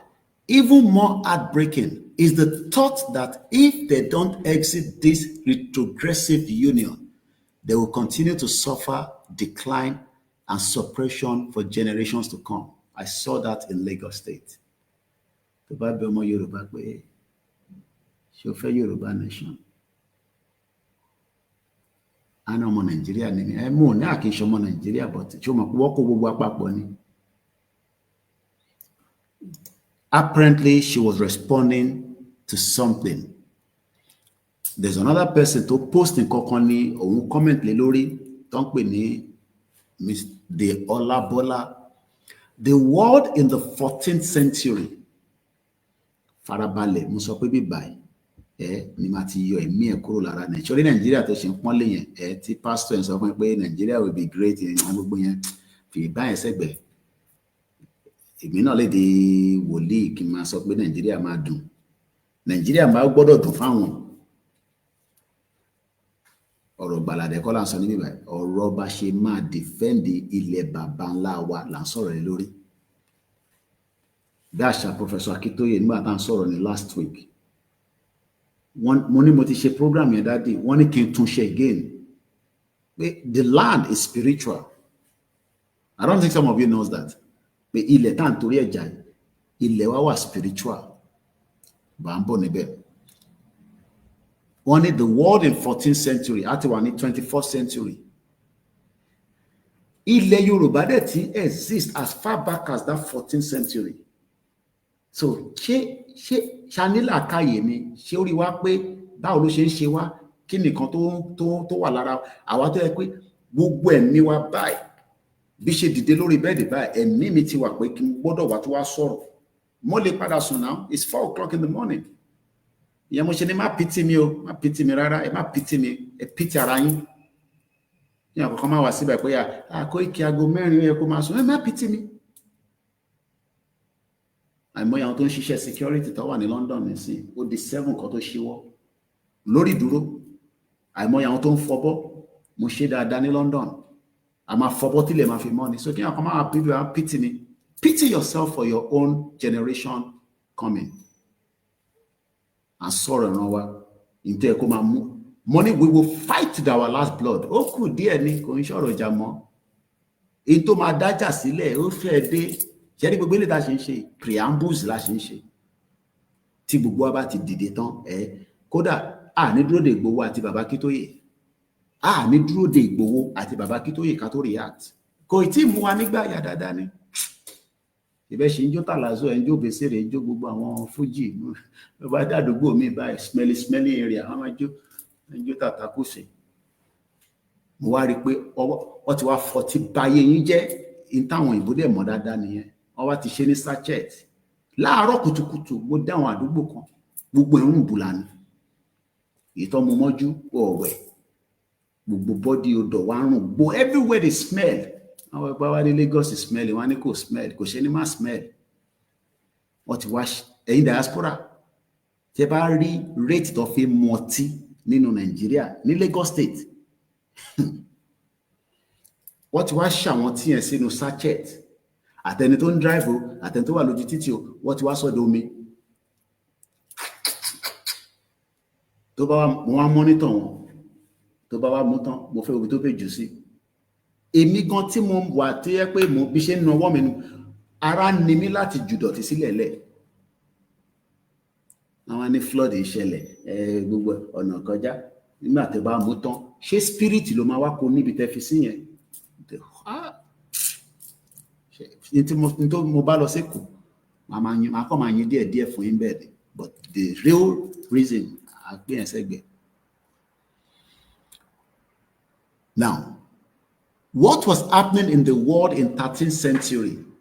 Àwọn kan ti gbélé ayé yìí rí. Ní rò pé wọ́n ní kọ́kọ́ máa gbélé ayé yìí. Máa gbogbo ala máa kú dànù tá máa dásìkò bá tó. Every one of us will die. Gbogbo wa pátá tá wà lórí platform yìí. Ìgbà tá máa kú lolúkálukú mọ̀. Wọ́n ń bẹ̀rù kú. Ìgbà ní kúkú ò ní má dé. À ń sọ̀rọ̀ Yorùbá nation ní torí àwọn olóṣèlú ò ń bẹ̀rù kí ló ń bẹ̀rù lára wọn. Àwọn olóṣèlú tànádà. Everybody will go at some point. While some of us will fight with our last blood. Ó kù díẹ̀ ni. In tó máa kó gbogbo sórí títì. Tí bàbá Akintoye gan máa sọ pé ẹ ṣe sùúrù tá máa ní bàbá sùúrù báwo a ṣe sùúrù mọ́. Kò tí dé bẹ́ẹ̀ ni. Ara ò tí ní wá dáadáa. Ara ò tí ní wá ó kù díẹ̀. Ìgbòho kan máa bẹ̀ wá tá máa náà ní gbọ́. Àsìkò yẹn ń bọ̀. I will be part of that as well. Lágbára Ọlọ́run. Wọ́n ṣe máa educate ara wa lọ. Now, only zoom down to Africa, to West Africa, to Nigeria. See the Yoruba making history. Wọ́n ní tá bá zoom in 10 way, map 10 way. Wọ́n mọ̀ bí a tá bá save ẹ̀. Bí a lè jẹ́ kí zoom ẹ̀. Ṣé rí pé ibi tá tẹ̀ tó wá. Ó tún gbé wa sọ́nà that area. Nǹkan pè ní education nìyẹn. I want to see how we can zoom this. Okay, might increase the front here. When you can zoom in, let's zoom it. Okay, I'll zoom a little more than okay. All right. Let me know my struggle at it, but this is the world history encyclopedia. But what matter is that? But there's so history for Baba Akintoye is so history for like I was saying earlier. So come up, waste too much time. I might come back to and deal with this some other time. The world in 14th century encyclopedia was she more intimate show lórí Instagram àtẹ̀yìntẹ̀ gbọ́ audio. So one sọ̀rọ̀ nípa the 14th century. Tẹ́ bá dẹ̀ rántí tá bá padà sí wọ́n pè bí kan ní Ondo State. Ìwó Eléru. How many of you remember? We've talked about it many times. So that Kakol, if you buttress it, when they talk about we are currently at the 21st century. So máa rò pé wọ́n nìkan ló ti kọ́kọ́ wá sílé ayé rí. Àwọn kan ti gbé nílẹ̀ Yorùbá yẹn rí ilẹ̀ tí wọ́n fi jà fún yẹn tó bá jẹ́ pé àwọn yẹn ò defend ìwọ wá lè bí wọ síbẹ̀. Tó bá jẹ́ pé wọ́n bí wọ síbẹ̀ tó bá yẹ pé àwọn tàná ò defended people ìyẹn mo fi ìyá mọ̀ pé mo tí ì relé kí tó fi máa ṣàpèjúwe pé this was produced in time wo lẹ́yìn mi ní background ẹ̀yin tẹ́ wà lórí YouTube ẹni má rí dáadáa but àwọn tó wà lórí Instagram àti TikTok in time wo yìí àwọn kan ló produce ẹ̀ ní 600 years ago.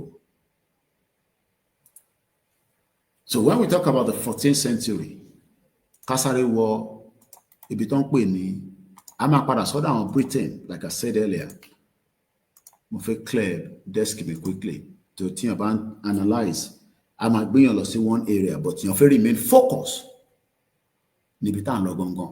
Mo kí gbogbo ẹni tẹ́ ń kí yẹn máa bínú pé mo lè máa dárúkọ yín torí audio tí mo ń record but gbogbo yín ni mo kí ọbẹ̀ Elédùmarè á kí ẹ̀yin náà. Let's go back quickly. No, not slide. Because slide no more need. Let's share the screen again. My name is OLAYOMI KOIKI. It's 4:19 a.m. Èní ni ọjọ́ kẹsàn-án nínú oṣù kẹjọ ọdún 2025. So ìyẹn ló ń pè ní 2025 fẹ́yìn tẹ́ bá mọ Yorùbá dáadáa bí èmi náà. A ti sọ̀rọ̀ nípa ìwo eléru agbárí sórí orí wa yìí òun ló ń pè ní skull. I will not play the video but I will use the Wikipedia to talk about it quickly. Human fossil wọ́n pè bẹ́ẹ̀ ní ìwo eléru Ondo State ló wà. Let's quickly read about it then we move forward quickly to Rasiko. Lákọ̀ọ́kọ́ níbo ló wà? Where is Iwo Eleru located in Nigeria? Nigeria to jẹ́ pé fraud ni Ondo State. Iwo Eleru, formerly known as Iwo Eleru, is an archaeological site and a rocket shelter and features later Stone Age artifacts from during the late Pleistocene-Holocene transition. In tó ń sọ yẹn tàbá ní ká lọ Google yẹn yí era tó ń sọ yẹn nísìn another era. Mo kàn fẹ́ lọ mú jáde ni o. I always come with fact here. Ibi báyìí mo sọ fún ẹ pé èmi ẹ tó wà lára Nàìjíríà èmi ni máa gbọ́n yọ. Torí ẹ̀mí yín ó ti attach mọ́ Nàìjíríà òun náà lè ṣe rí jẹ lè ṣe rí mu ìyá ṣe ń jẹ yín. Àdẹ̀níká kúrò náà àwa wá sórí show èyí tó yẹ kó farabalẹ̀ kẹ́ẹ̀mí ẹ lè tètè bọ́lẹ̀ kó lè bọ́lẹ̀ torí ẹ̀mí a máa deceive èèyàn illusion ni wọ́n máa bẹ̀rẹ̀ campaign wọn nísìn ẹlòmíì gbogbo tó fẹ́ gbà lọ́wọ́ àwọn olóṣèlú nísìn kọ́ ṣàfún ní fìlà kọ́ fún umbrella ìyá àìmọye umbrella ní London wọ́n máa fi ṣe tó bá tẹ̀ wá tó lọ sí exhibition bí irú àwọn báyìí tí mo like exhibition tó bá lọ sí exhibition tó o bá ṣọ́ra ẹrù tó máa kó kúrò níbẹ̀ Ọlọ́run jẹ́ kó lè kó délé torí á ti pọ̀ ju ẹ̀mí ẹ̀ lọ nígbà tó bá fẹ́ lè lọ tó ń fẹ́ lè lọ wà wá di gbogbo ẹ̀mí bàbá sòwe late Pleistocene tó sọ yẹn torí kó lè yé wa dáadáa mo sáré Google AI overview wa sọ pé the late Pleistocene máa spell fẹ́yìn tí ẹ bá fẹ́ lọ cross check ẹ̀ Papa Lima Echo India Sierra Tango Oscar Charlie Echo November Echo. Must slow down. Papa as in P for Papa. Leistocene. Then dash HOLOCENE. Wọ́n sọ̀rọ̀ nípa Ìwo Eleru. Ṣé àwọn àpẹẹrẹ ló gbé wa dé bíbá yìí nísìn? Ìwo Eleru yẹn wọ́n wá ní it was during the late Pleistocene Holocene transition was a period of significant environmental change, marking the end of the last glacial period and the beginning of a current interglacial period. Ilé ayé yí padà ní kò sẹ́ni kankan tó ń ilé ayé máa tán yẹn ayé ò ló ń tán.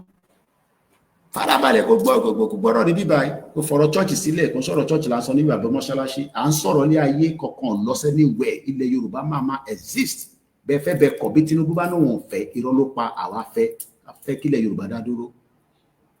This transition was roughly about 11,700 years ago. Ṣó ń gbọ́rọ̀ tó ṣó ń gbọ́rọ̀. 11,700 years ago involved a dramatic shift in climate, sea level, and ecosystem. It is a key period for understanding the dynamic of the earth, the climate system, and its impact on the past human population like the Yoruba people who want to defend in Nigeria. To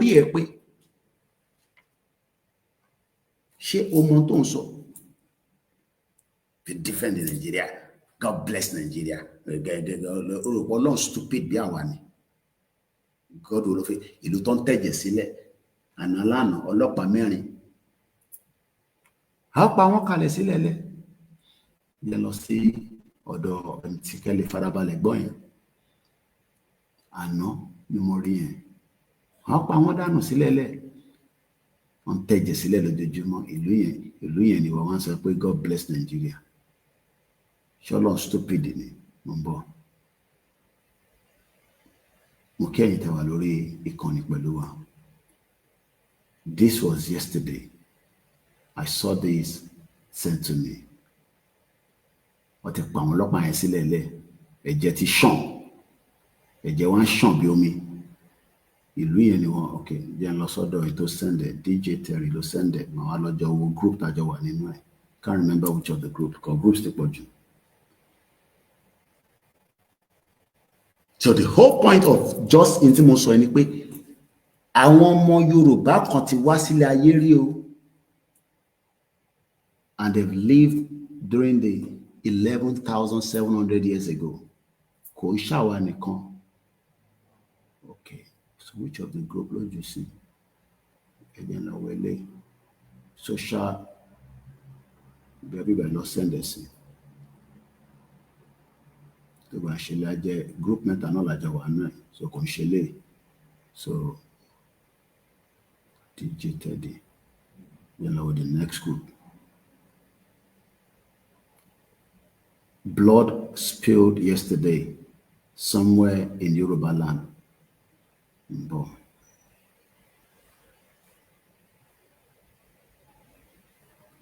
Okay, only let's get the audio out. No, let's just look.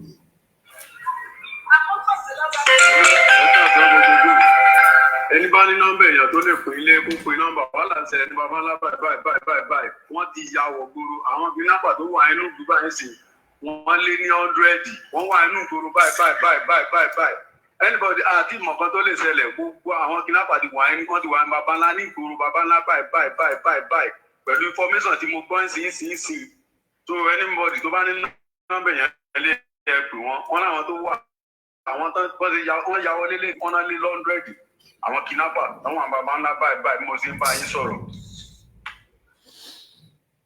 Did you hear that? I'll show you now on video yẹn.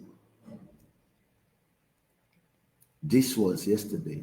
Ọlọ́pàá ló sùn kalẹ̀ mẹ́rin ni wọ́n 1 2 3 4 wọ́n ti fìbọn fọ́ orí wọn dànù. Wọ́n ti fìbọn fọ́ orí wọn.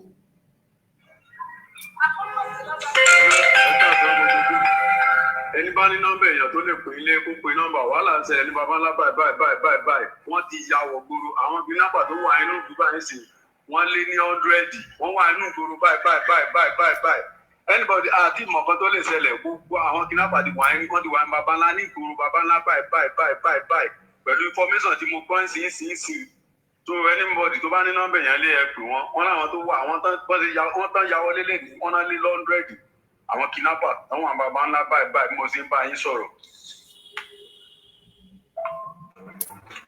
Bàbá ńlá ní ilé ìjíṣẹ́lẹ̀ o ọlọ́pàá mẹ́rin tí wọ́n pa ń sìn mọ́ sí wọ bàbá ńlá ni. Bàbá ńlá bí mo ṣe gbọ́ mo rí post brother mi kan láàárọ̀ ibi tó bẹ̀rẹ̀ program is in Kwara State. They play.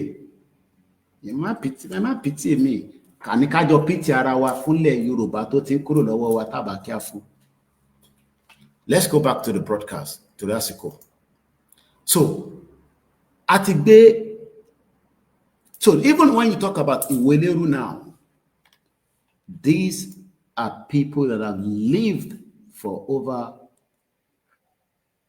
more than 11,000 years ago. You can see how it is making sense Let's move away from there to Rasiko. Iweleru is in Ondo State. Iweleru, formerly known as Iwo Eleru, is an archaeological site and a rocket shelter that features the later Stone Age artifact during the late Pleistocene Holocene, which is about the late Pleistocene, during the 11,700 years ago. So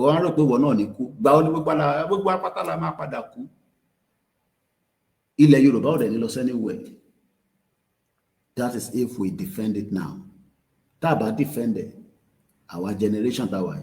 Ṣé generation tó ń bọ̀ la fẹ́ kó wá defend it? This is why we fight with our last blood.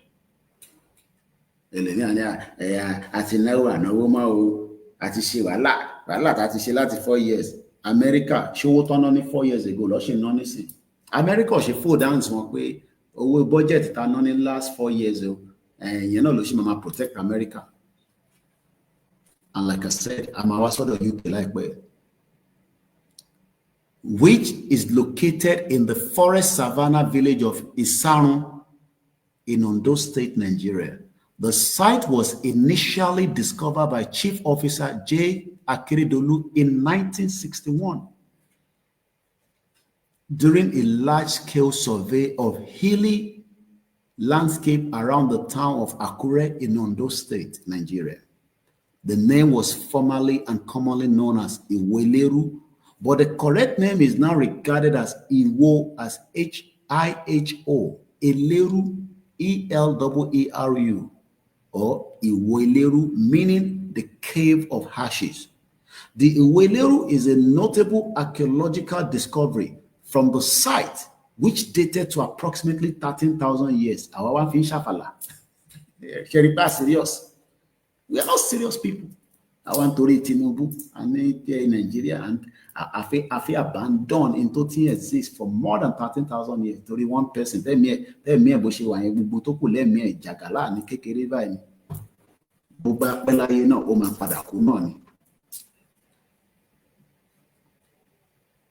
You can see why I said we started the program with the question of the 8-point agenda and the good news. We are still saying the same thing in the last 1 hour, 14 minutes. The same point, Tashife low, or not la to arrive by the sea. Tabatu pada lo sodo inti sister wa so lenkan. Tafide Odo Arewa Kikanju, the world in the 14th century. She activity wa yo ninu enisi. Activity wa yo ninu because Iweleru ti exists for more than 13,000 years ago.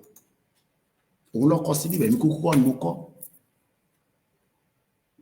that discovery from the site, which has dated to approximately 13,000 years. That means for 13,000 years, Iran Omo Yoruba, Omo Dupuwa, I think and Shidada and Showo, you know, and need respect around the world to our Pontiwani comfort. And to the comfort in them. If it is talaka lo ye ko lagidi ju. Mo rí pé tálákà ti tọ̀dọ̀ tiwa kò lágídí. Ṣé ńgbà tẹ́yìn ò lágídí? Ṣé àwọn tó wà labroad tó tẹ manage pé ton ẹ̀gbọ́n kan pè mí lánàá láti US. Truck lọ́nà àwọn máa ń wà. But apparently he had accident with the truck the last year. He lost about $200,000. But àwọn kankan tó fẹ́ ṣe tó ń sọ fún mi lánàá. I can't disclose it too much on the social media. I wonder, even the fact that he has lost huge amount of money is just trying to recapture himself again. Ẹni tó wà nílé alágídí tó yẹ pé tó bá fẹ́ kọjá ní sẹ́mi ó rí bó ṣe ń disrespect yín nínú border yẹn láti Kútọ̀nù wọnú Nàìjíríà.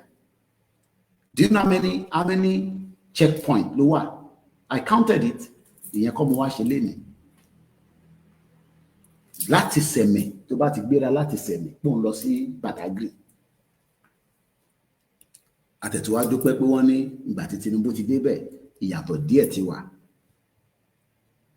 fáwọn tí wọ́n mọ̀ nípa area yẹn tá bá sọ̀rọ̀ pé nígbà tí Buhari wà níbẹ̀ bàbá Koiki ó fojú àwọn ìmọ̀ fọ́dún mẹ́jọ bọ̀ nígbà tí Jagaban ti wà níbẹ̀ nísìn àti rí yàtọ̀ torí pọ̀ ọmọ Yorùbá ní kí ló dé tá àkókò wá gba gbogbo ẹ̀ tán why ta fi gba half tá gba full ìyẹn ni kò yé mi ìwọ wá ń defend Nàìjíríà mo travel láàrin border sí border tá bá lọ sí the next border tá ń lọ Togo wọ́n yọ wá lẹ́nu tá bá ń lọ Côte d'Ivoire wọ́n yọ wá lẹ́nu láàrin pa fi kọjá sí border ìyẹn ni professor jagbajagba yẹn tó pè rẹ̀ ní professor Moyo the same border yẹn tó ti fi pa tó rí pa tọ́nà gbowó lọ́wọ́ ẹ̀ ó wá ń sọ pé the real Nigeria is the real estate ó sọ yẹn láti Amẹ́ríkà ẹ̀rí táwọn àwọn oníbàjẹ́ èèyàn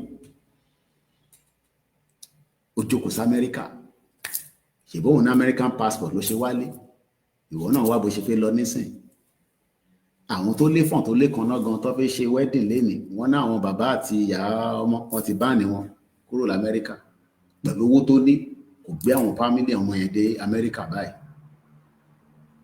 kò gbé wọn dé Amẹ́ríkà ó ti gbé wọn débẹ̀ rí àwọn náà ti abuse ẹ̀ bá ṣe gbọ́ ó fẹ́ kí n dárúkọ gbogbo ẹ̀ délẹ̀ tó bá ti yẹ bí ṣe sọ̀rọ̀ yẹn kò ní láti worry ẹ̀ tó fẹ́ ṣe wedding lénìí ó gbọ́ pé yàn kan fẹ́ ṣe wedding ní Amẹ́ríkà lénìí bàbá ìyàwó wọ́n ti bá ẹ̀ kò lè wá Amẹ́ríkà wọ́n náà ọ̀rẹ́ ẹ̀ kan sef wọ́n níyàn tẹ̀lé dé Amẹ́ríkà rárá o tó bá dé Amẹ́ríkà wọ́n máa gbé ẹ jẹ́ kólúkálukú lọ jẹ́ orúkọ bàbá ẹ̀ ká mọ̀lẹ̀ láàrin Yorùbá àti Ìgbò àtàwùsá àti Fúlàní kọ́ má kó gbogbo apapọ̀ tá bá mọ̀ pé ó lè ní Yorùbá ká mọ̀ pé ó lè ní olè Amẹ́ríkà olè Yorùbá wà hush puppy ó ṣẹ̀wọ̀n lọ́wọ́ báyìí. We live in denial. Ìmọ̀ tó ti exist àwa ń torí àti ní British passport àti ní American passport àwọn èèyàn tó ẹ̀ tí wọ́n ń gbìyànjú níwọ̀nba tọ́lọ́run kẹ́ wọn wọ́n dá sọ̀rọ̀ Yorùbá nation alágídí tálákà tó mú 100 ṣe èlò mo tẹ̀ wá béèrè èlò lọ́nà because I was just so upset láàárọ̀ kùtùkùtù alcohol lọ́mú wọ́n fi yẹn fọnu wọ́n fa alcohol fọnu ṣé ìlú yẹn ṣé ẹ̀ máa ní progression tàbá wá rí accident tó ṣẹlẹ̀ lójú títì alcohol ti wà lára body wọn respect law ẹni tó wà lójú everything jagbajagba jogbo ní Lagos nìyẹn nígbà tí Lagos bá rí bẹ́ẹ̀ kò wá imagine tí mo fojú rí níjẹ̀bú-Òde níbi tí mo wà yìí kàmáì tí wàá sẹ́yìn tẹ́ wà lóńdó kàmáì tí wàá sẹ́yìn tó wà ní Kogi Kwara bàbá ńlá lọ́nà ti pa àwọn ọlọ́pàá yín wọ́n ti pa wọ́n kalẹ̀ ṣé kí n tún pèlè wọ́n ti pa àwọn ọlọ́pàá kalẹ̀ lé bàbá ńlá ọlọ́pàá tó gbé ṣakabùlà dání tó ní búlẹ̀tì nínú ẹ̀ nígbà táwọn èèyàn gidi wọlé dé tó dàbò rẹ̀ pàpàpàpàpàpàpà.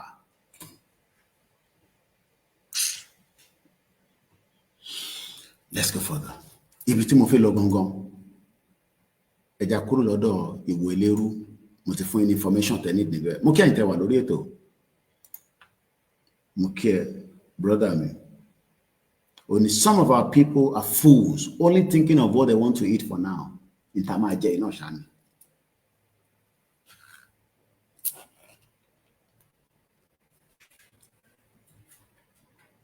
Unbelievable. Let's go back. Mo ní Britain ṣekúṣẹyẹ kí sáré gbé yín padà síbẹ̀ cause audio yẹn mo fẹ́ kó gùn púpọ̀ so that aba máa split ẹ̀ sọ́nà mẹ́ta.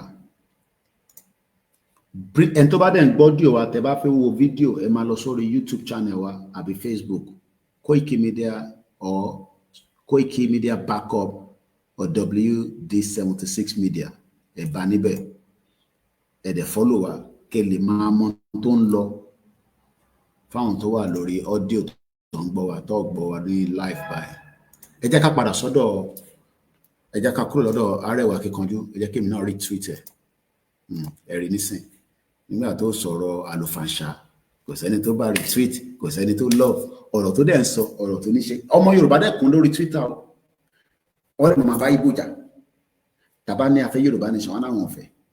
Mo wá wọ́ndà pé kí lẹ̀ ń bá Ìgbò jà fún nígbà yẹn, because ẹ lè ṣe kankan fún Ìgbò nínú Nàìjíríà. Bẹ́ẹ̀ ni mo sọ, ẹ lè ṣe jápé ìtẹ̀lẹ̀ ṣe náà ni pé kẹyọ orúkọ street kẹyọ tálíbọ̀ kẹyọ fi bàdó sí, ẹ lè lé Ìgbò kúrò lórí ilẹ̀ yín right now because one Nigeria ni gbogbo yín. Ẹ lè ṣe. The Nigerian law sọ pé anybody can live anywhere. What about ní Yoruba law? Kọ́ wá sọ fún wa pé anybody can live anywhere. Torí pé Britain ibẹ̀ mo fẹ́ gbé lọ nísìn, the hypocrisy of Britain. Ẹ jẹ́ lọ sọ́dọ̀ home office wa kí n gbé débẹ̀. 15 years ni mo fi bá wọn fa wàhálà. Tó máa ń pè ní ọ̀dọ̀ wọn máa ń pè ní ilé ńlá. Mo tẹ̀ rántí nígbà tí mo dé UK. Wọ́n sì máa ní ẹ má lọ sí Croydon. Mo máa ń wọ́ndà pé kí ló wà ní Croydon yẹn. Wọ́n níbẹ̀ ni ilé ńlá wà. Tó bá ń gbọ́ ilé ńlá. Bí àwọn àǹtí ẹ̀ because púpọ̀ nínú yín àwọn family yóò really disclose ọ̀rọ̀ immigration. Ìgbà tèmi wà ní Nàìjíríà kí tó travel in 1998. Mom sí mi ti sọ̀rọ̀ immigration for me because she also has to go through immigration. So tí mo mọ̀ ni, but some of your own friends now wọ́n máa hide fún yín. Tó bá rẹ̀ tó post Facebook page tó dúró sẹ́gbẹ̀ẹ́ stadium. Irọ́ ni kò wọnú stadium o. Ó kọ̀ ya picture lẹ́gbẹ̀ẹ́ ni o. Bó ṣe ya picture wọnú pub lọ wo football ni o. Wàá sọ fún ẹ pé bóun ṣe lọ ẹni sínú stadium. Ní kó ya picture ní stadium fún ẹ. Tó bá dẹ̀ tó ya picture ní stadium bí wọ́n ṣiṣẹ́ níbẹ̀ ni. So wọ́n máa ń pè bìkan ní ilé ńlá. Tó bá ń gbọ́ ilé ńlá home office ló ń pè níbẹ̀. Croydon ló wà. Building yẹn ọ̀pọ̀lọpọ̀ èèyàn fẹ́ déwájú bẹ̀ rárá. Especially tó bá níwèé. Bọ́n mọ̀ pé àwọn àgbà tẹ́mi dẹ̀ dé UK wọn ni wọ́n délé ńlá. Ìgbìmọ̀ tẹ́ mọ̀ pé bí wọ́n pè níbẹ̀. Àwa ti wọ club lọ. Gbé mọ́tò àkọ́ṣeré lọ sọ́nà Croydon àti wá tún sọnù. Nígbà àwọn adélé máa ń sọ fún wọn pé mo lọ sí Croydon. Wọ́n ní kí ló wá lọ sí Croydon. Mo ní lọ ṣe fàájì. Máma lọ sí eré àyẹn. Mo ní kí ló dé. Wọ́n níbẹ̀ ló mọ fi sọ. Mo níbẹ̀ àwọn èèyàn gbé ládùúgbò yẹn. Ṣẹlẹ̀dẹ̀ gbogbo ẹ̀dẹ̀ máa ń sọ bàtẹ́ pé ibẹ̀ yẹn kò ń ṣe ibi tó èèyàn gbọ́dọ̀ lọ. But torí pé tó bá níwèé. The same British tẹ́bi fa wàhálà pẹ̀lú fún 15 years. Ó wá rò pọ̀ nífẹ̀ẹ́ ìwọ tó wà Nàìjíríà. They play. British tẹ́mi bá fa wàhálà for 15 years. Pé mo fẹ́ gba ìwé lọ́wọ́ wọn. Kò ń ṣe pé àmọ́ ọ̀nà tí mo lè fi gbà. Ìdí máa lọ fẹ́ òyìnbó kan máa fún lóyún, máa bímọ fún. But torí pé a fẹ́ lọ on the diplomatic way. Àbí ẹ̀mí náà a máa gba Yorùbá nation in a diplomatic way. Ó dà. A pẹ́ lórí ẹ̀ dáadáa. Okay? A máa pẹ́ lórí ẹ̀ dáadáa. Then débẹ̀, Home Office. We are the lead UK government department for immigration, passport, crime, policing, homeland security, and protecting vulnerable people. Bí mo ṣe fẹ́ máa gbọ́ lọ́jọ́ iwájú nìyẹn. Láìpẹ́ ní kíákíá fúnlẹ̀ Yorùbá ká ní Yorùbá Home Office. Kẹ́rù máa bà àwọn tó jẹ́ foreigner tó ń bọ̀ nílẹ̀ wa. Ibo ló ń lọ? Ìlú yẹn lóòótọ́ wọ́n dá o. Hospitality wọn dá o. Bọ̀ sórí immigration ni wọ́n fi ń ṣeré o. Láàárọ̀ yìí nísìnyí. Èèyàn mélòó lẹ́mọ̀ tó ti wọlé Yorùbá láàárọ̀ yìí? Láti Nnewi, Anambra, láti Kano, láti Kaduna, torí a jẹ́ one Nigeria. Ọkọ̀ dé. Ẹlòmíì máa dé báyìí. Àwa bọ́ sójú títì. Torí animal ni. Àwa máa yàgbẹ́ lójú títì. Mo rí yẹn níjọ́ kan dé very dark man. Ọlọ́run mọ̀ tó ti ń bọ̀ ló kọ̀ rí bọ̀bọ̀ náà pé kí ló bẹ̀rẹ̀ tó ń ṣe ń bẹ̀ yẹn. Ó ń bó kaka. Ó ń yàgbẹ́ sójú títì ní Lagos State. Bó ṣe ń yàgbẹ́ yẹn ó yẹ kó gbé bẹ́ẹ̀ kó bọ́ndù rẹ̀ kó jù sínú omi kí wèrè ẹ̀ máa lọ bẹ́ẹ̀. Pump bastard. Àdẹ̀dẹ̀ náà fi ṣépè lórí platform yẹn. Àwọn animal táwa jọ ń gbé nìyẹn. Àwọn wálé tá a máa gbé àbí ọmọ Yorùbá kò lè gbé ní Lagos State mọ́. Ó wá move lọ sọ́nà Kòròdú. Wèrè kan wá dé láti Kánò. Ó wá jókòó sí àárín Òṣòdì wá ń yàgbẹ́ sílẹ̀ lẹ̀. Ìwọ dẹ̀ fi lọ yàgbẹ́ sínú ilé torí pé bí ọmọlúàbí ṣe gbọ́dọ̀ gbọ̀nsẹ̀ nìyẹn. Àwọn animal yẹn ló wá ní kájọ máa gbé nínú wọn Nàìjíríà. Àwọn tó yẹ kó bọ́ ṣe ń bọ̀ yẹn ní border post wa. Stop there. Níbo ló ń lọ? I'm going to. Kò sí Nàìjíríà mọ́ ò gbọ́ ní. Ilẹ̀ Yorùbá ló ń pè bẹ́ẹ̀ yẹn. ṣó ní permit láti wọlé gbàgìrì lọ sí UK gbà yẹn mo mọ bí orí wa ṣe gbé dọ́ta tá a fi understand nǹkan tá à ń sọ ṣáṣe máa bẹ̀yìn ni ṣòfin pé máa bẹ̀yìn a máa bẹ̀yìn farabalẹ̀ kó gbọ́n tí bí mo fi sí sọ ní bíbá àwọn ṣekúṣẹyẹ àwọn fẹ́ protect border tiwọn tó bá pe British nísìnyí pé they are killing us in Yoruba land they are killing us wọ́n ní manage it àwọn fẹ́ mú border tí wọ́n fẹ́ close ẹ̀ wọ́n fẹ́ jẹ́ kí irú ògiri wá kó wọnú border tí wọ́n àárọ̀ yìí nísìn àìmọye àwọn tó ti wọlé tá a mọ bí tó ti wá lè fingerprint wọn kò sí machine tó máa fi tẹ̀ka tó máa fi fingerprint wọn kò sí data àmọ́ wíìsù tó bá stab èèyàn tó pààyàn láàárọ̀ yìí ní Lagos State nísìn àlèmọ́ pépà kò sí ní evidence and we are meant to be advanced. Borders are being breached by criminal gangs worldwide. Britain ló ń sọ̀rọ̀ yìí fún wọn tó máa ń sọ pé orí ẹ̀ tá à ń bá sọ̀rọ̀ fipá máa wá síbẹ̀ máa bẹ̀yìn but ní dúró dé ìtorí tá a bá dúró dé orí ẹ̀ yẹn kò normal torí ẹ̀ bá normal ni wàá mọ̀ pé ìrun ẹ̀ ló yẹ kó kọ́kọ́ jà fún kó tó máa jà fún ẹ̀sìn àkọ́kọ́ jà fún ẹ̀. Borders are being breached by criminal gangs worldwide.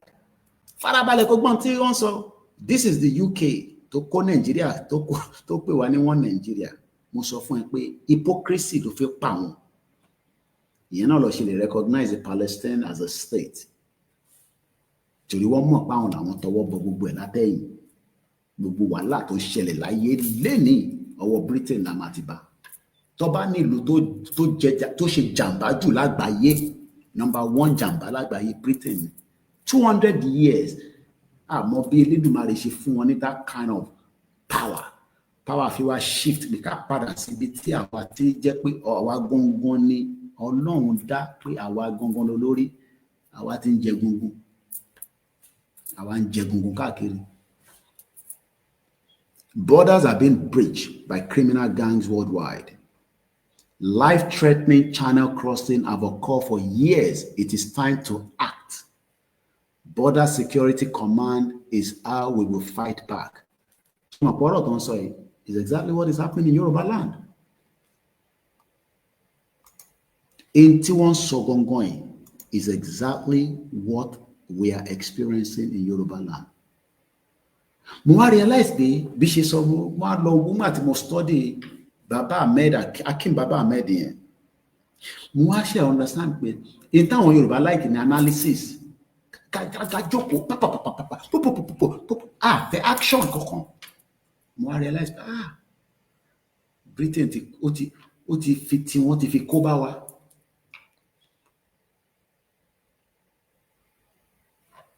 Ẹ bá lọ through gbogbo social media talk but tá bá fi small action sí and repercussion. The talking is good but we just need to add a bit of action to it. Ẹjọ́ ni tẹ́ bá dórí TVC nísìn tẹ́ bá dé Central News wọ́n ti fẹjọ́ fi ṣe wọ́n lè ṣe báyìí nísìn wọ́n ti gbé Big Brother lé wọn lọ́wọ́ báyìí mo wá tẹ̀ ń béèrè pé ọjọ́ mélòó ló máa fi ń ṣe Big Brother wọ́n ní 90 days mo ní làwọn ilé máa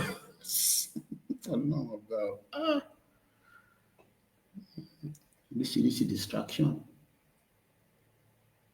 We're talking about our life that is in danger.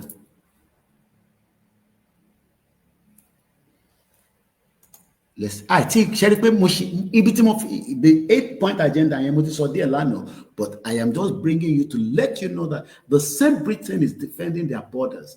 I want to border because one more, the importance of borders. I lived with them for 27 years. I know what I'm talking about. I did the Yoruba Nation campaign as at the time I was doing my papers. Borders are being breached by criminal gangs in Yoruba land because we have a porous borders. anybody will just wake up from madly. In 2021, mo ti sọ ọ̀rọ̀ yìí rí, èmi àti Chief Olóyè ọmọ Adéyẹmọ, mo ní sọ àdúgbò yẹn, adé ìlú yẹn, àbáwọn tó ń wakùsà. Ìjọ ìmú kọ́kọ́ mọ́mọ́ tó ń pè ní kùsà, èmi mọ̀ pé góòlù ló ń pè bẹ́ẹ̀. Kò ṣe pé wọ́n àbáwọn níbẹ̀, wọn mọ̀ pa ń bọ̀. We went in quietly, just like bí ṣe lọ sí Lagos State. Tí mo announce pé mo ń bọ̀. I can travel to anywhere in Yoruba land unannounced and do my investigation and walk out again. Ìdí tí mo dẹ̀ ṣe fairly expose ẹ̀ pé ìkànnà àwọn balẹ̀ Yorùbá mọ̀ nípa bó ṣe ń wakùsà yẹn. And I have that video of the evidence that they gave us. But I told you for Jawaju.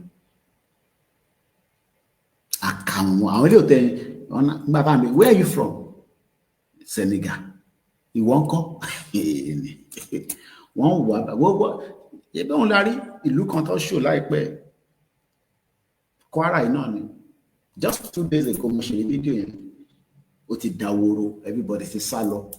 Is exactly the same kind of situation that this was in 2021. It's now still happening in 2025. Oh, there's a quick question of It won't go Lagos State. Lagos State by money Lagos State Miriam. Careful. Koda, go in short or Igbo nìkan. Àwọn tí Tinubu fẹ́ gbé Lagos lé lọ́wọ́. Tó bá gbà mọ́ yín lọ́wọ́ tán. Bóyá lẹ máa rí gbà in another 30 years. The plan that these people have that they're projecting. Let's move forward because Mufeki broadcast could be more than 2 hours long. Okay, so that be tesu malolai dan so the bed pada. Let's continue quickly. Now, this is where I want to talk about. 11 hours ago, Lori Twitter handle Tonkweni X. Small boat migrants. Mashallah, if I understand let me just read it first, then I'll do the. Àwọn tó ń wò wá lórí YouTube, ẹ rí pé àwọn kan wọ́n check wọn 30 day. Small boat migrants who arrived in the UK illegally are now faced being detained and returned back to France.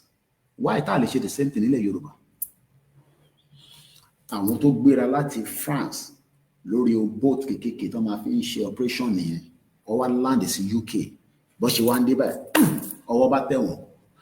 Britain dẹ̀ ti sign agreement pẹ̀lú France ní 3 weeks ago nígbà tí Macron wá sí London tó wá bá Keir Starmer our prime minister pé anybody tá bá ti gbà tó dé lórí omi àdàpadà sọ́dọ̀ yín wọ́n ti sign agreement yẹn òun lẹ̀ ń wò lọ́wọ́lọ́wọ́ nísìnyí.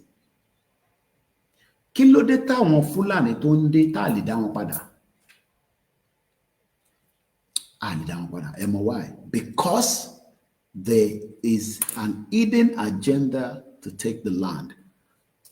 And I'm going to buttress that quickly. Mo kàn rántí nísìnyí. Mo post it náà lánàá. Mo post it sí.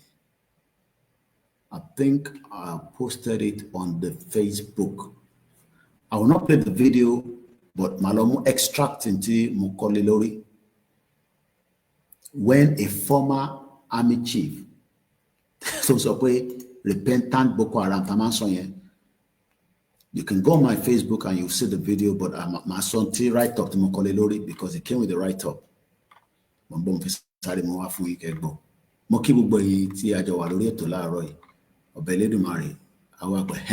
was a 12 minutes. I'm not going to play the video. No, I don't want to play the video. Britain. Now, do you see the reason why I'm saying Britain hypocrisy? The same Britain that created Nigeria. Igbo kì í ṣe kan náà, Yoruba kì í ṣe kan náà, Hausa kì í ṣe kan náà, àti wá ní Fúlàní.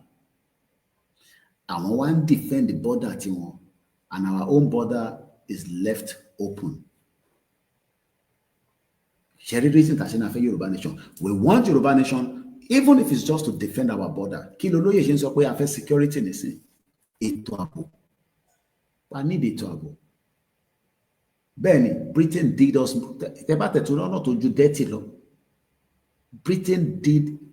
Tó bá ní the worst thing in our life only Britain ṣe fún gbogbo wa. Àtẹn tó ń gbé ní UK lọ́wọ́lọ́wọ́ nísìn, àtẹn tó wà nílé, àtẹn tó wà l'Africa. So don't come and defend what you don't know about. Not defend it. You don't have to even agree with it, but not defend it in tó mọ̀ nípa ẹ̀, máa defend Nigeria. Because tó bá defend Nigeria, èmi máa destroy Nigeria pẹ̀lú media mi. Torí Nigeria fara ti wà destroy, but media mi máa tún expose gbogbo ẹ̀ jáde fún yín. Òun lè rí, òun la rí nísìn lórí social media. The same Britain is defending their borders. They don't want us, Yoruba people, to defend our borders. Torí kíni? Can we defend our borders in Yoruba land while we're in Nigeria? Could possible. Because in Tommy, we defend the border is tale fi jẹ́ kó wọlé, tale ní jẹ́ kó wọlé. Ṣé mo lè lọ nísìn pé kí n lọ dúró sí Kwara, kí n dúró sí Jeba yẹn, kí wá ní, oh yeah, who are you? I'm coming from Anambra. Where are you going? I challenge me. In tó pè ní border post in here, I challenge me. I'm like, why? Money, because you are going to Yoruba. And no, it's not Yoruba land, it's Nigeria. But níjọ́ tó bá ti di Yoruba land, I'm on a border post. Yes, I'm on only ní permit on my wọlé. Just like baby, not she need resident permit. Tí mo fi ń padà lọ sí London. Kò ń ṣe gbogbo èèyàn ló ní British passport. I keep telling you that. The difference between some of us is that ẹ̀yin tẹ́ fẹ́ lọ gba visa, ó yàtọ̀ sí ẹni tó ní permit, ẹni tó ní British passport, ó yàtọ̀ sí ẹni tó ní British passport àti ẹni tó ní resident permit. The same passe lọ́wọ́. Ìyàtọ̀ kan ní pé passport ló yàtọ̀ láàrin àwọn méjèèjì. But the same permit allows me to return back to UK. It allows me to work, not 16 hours, be student visa. It allows me to live there. It allows me to have access to medical. Tí bá sick nísìn, wá gbé mi dé London, I would have access to medical. Bí wọ́n bá sick nísìn lórí visa, tó bẹ́ẹ̀ kó náà fi lọ gba medical, kó gbọ́dọ̀ sanwó, kò ń ṣọ̀fẹ́. Because you are not a resident. Ìyàtọ̀ nìyẹn. So right now, people that are living in Yoruba land, they are claiming resident of Yoruba land because we're in one Nigeria. That will stop Tabati country. In terms of Nigeria, Yoruba nation, Yoruba nation. What is the meaning of Yoruba nation? In terms of Yoruba nation, we control the borders. We control border. Tinubu no fe Nigeria. Baba Akintoye ni a fe control border. Yoruba country. You can see the difference between these two people. That's why I said at the beginning of the topic, Professor Akintoye on sọ̀rọ̀ nípa bá ṣe máa defend the border wa. Tinubu ń sọ̀rọ̀ bí ó ṣe máa jẹ́ kí border wa kó wà open. Máa fún yín ní evidence. Because the next slide, tá fẹ́ fún wọn yín nísìn. I'm not going to play the video because we are avoiding any video for now on our platform. But gbogbo video tí bá fẹ́ pé a lè lò máa ti post ẹ̀ sórí Facebook wa. Arákùnrin tẹ́ ń rí èyí tẹ́ ń wò mí lórí screen. Ẹ gbọ́ ọ̀rọ̀ tó lè máa rùnyàn nínú, tó lè máa bíyàn nínú, tó jẹ́ pé bíyàn bó ṣe ń sọ̀rọ̀ yìí, ó yẹ ká dà nǹkan rú ni. But mo ní tálákà tiwa ní Nàìjíríà, nílẹ̀ Yorùbá, tálákà tó fẹ́ wàhálà ni wá. Àti accept the fate wa. Ẹ̀wọ̀n tó fi ṣe headline here. This is a national television platform.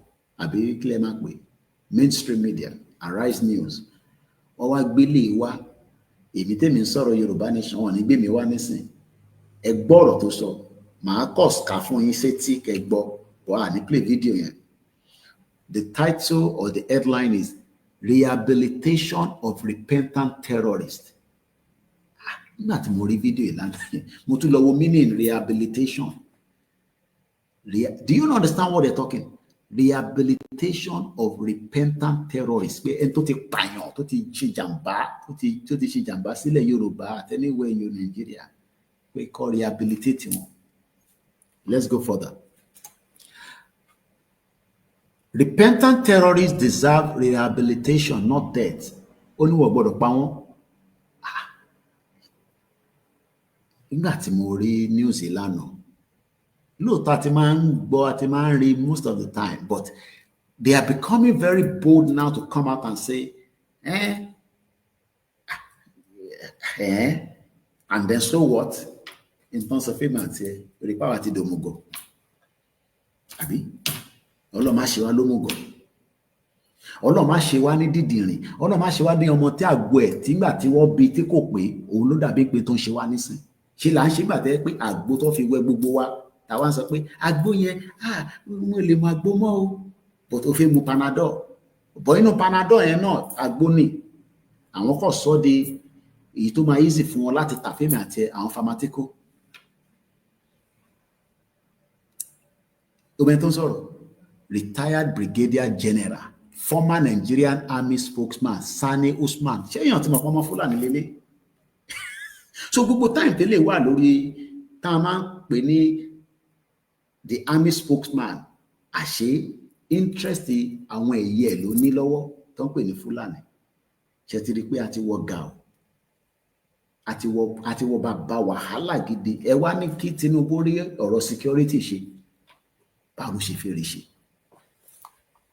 How? Ọ̀nà wo ló fi gbà rí ṣe? We are in big mess. When I saw this man yesterday, 12 minutes lọ́rọ̀ tó sọ, tẹ́ bá gbọ́ ọ̀rọ̀ tó sọ yẹn, ẹ máa wonder pé the more tá bá pẹ́ nínú country, oh my Lord, mo kí ẹ̀ ń tẹ́ darapọ̀ mọ́ wa. Let's read it quickly to the article. Repentant terrorists deserve rehabilitation, not death. Terrorists were there against their will. Nigerians need to understand the benefit of rehabilitation program. They cannot be blamed or killed as they were forced into it. They can lay down their arms and be rehabilitated. Retired Brigadier General and the former Nigerian Army spokesman, Sani Usman. Nǹkan ṣẹlẹ̀ nínú Nàìjíríà yẹn. Níjọba Tinubu, ó yẹ kí Tinubu ti tẹ̀lé mọ́lé. Ìyẹn mo ṣe sọ pé Tinubu is a weak element. Anybody dúró pé Tinubu máa restructure Nigeria, á fún wa ní country. You're wasting our time. Ó jẹ́ kí President Bola Ahmed Tinubu tó bá jẹ́ pé ọmọ Jagaban ni, ó yẹ kó ti ní kó tẹ̀lé mọ́lé fọ́rọ̀ tó sọ jáde lẹ́nu yìí lórí national television. Because ìgbà tẹ́ pé Tinubu fún ara ẹ̀ ti ní kó repentant wọn, kó fi wọ́n sílẹ̀. Ṣé mọ̀ pé budget wà fáwọn Boko Haram repentant ní Borno State? Kò ń ṣeré o. Wọ́n ní nínú budget tó ń ṣe, budget wà fún wọn. How did we get to all this? Is because we were fooled that we are one.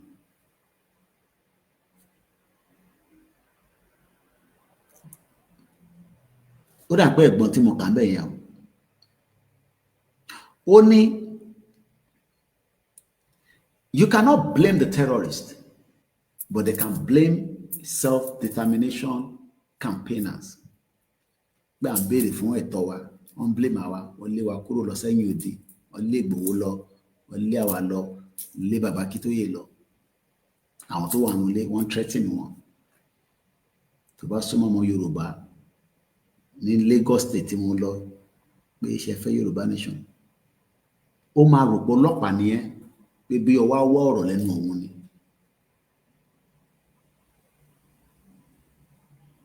That is the situation we found ourselves in this country called Nigeria.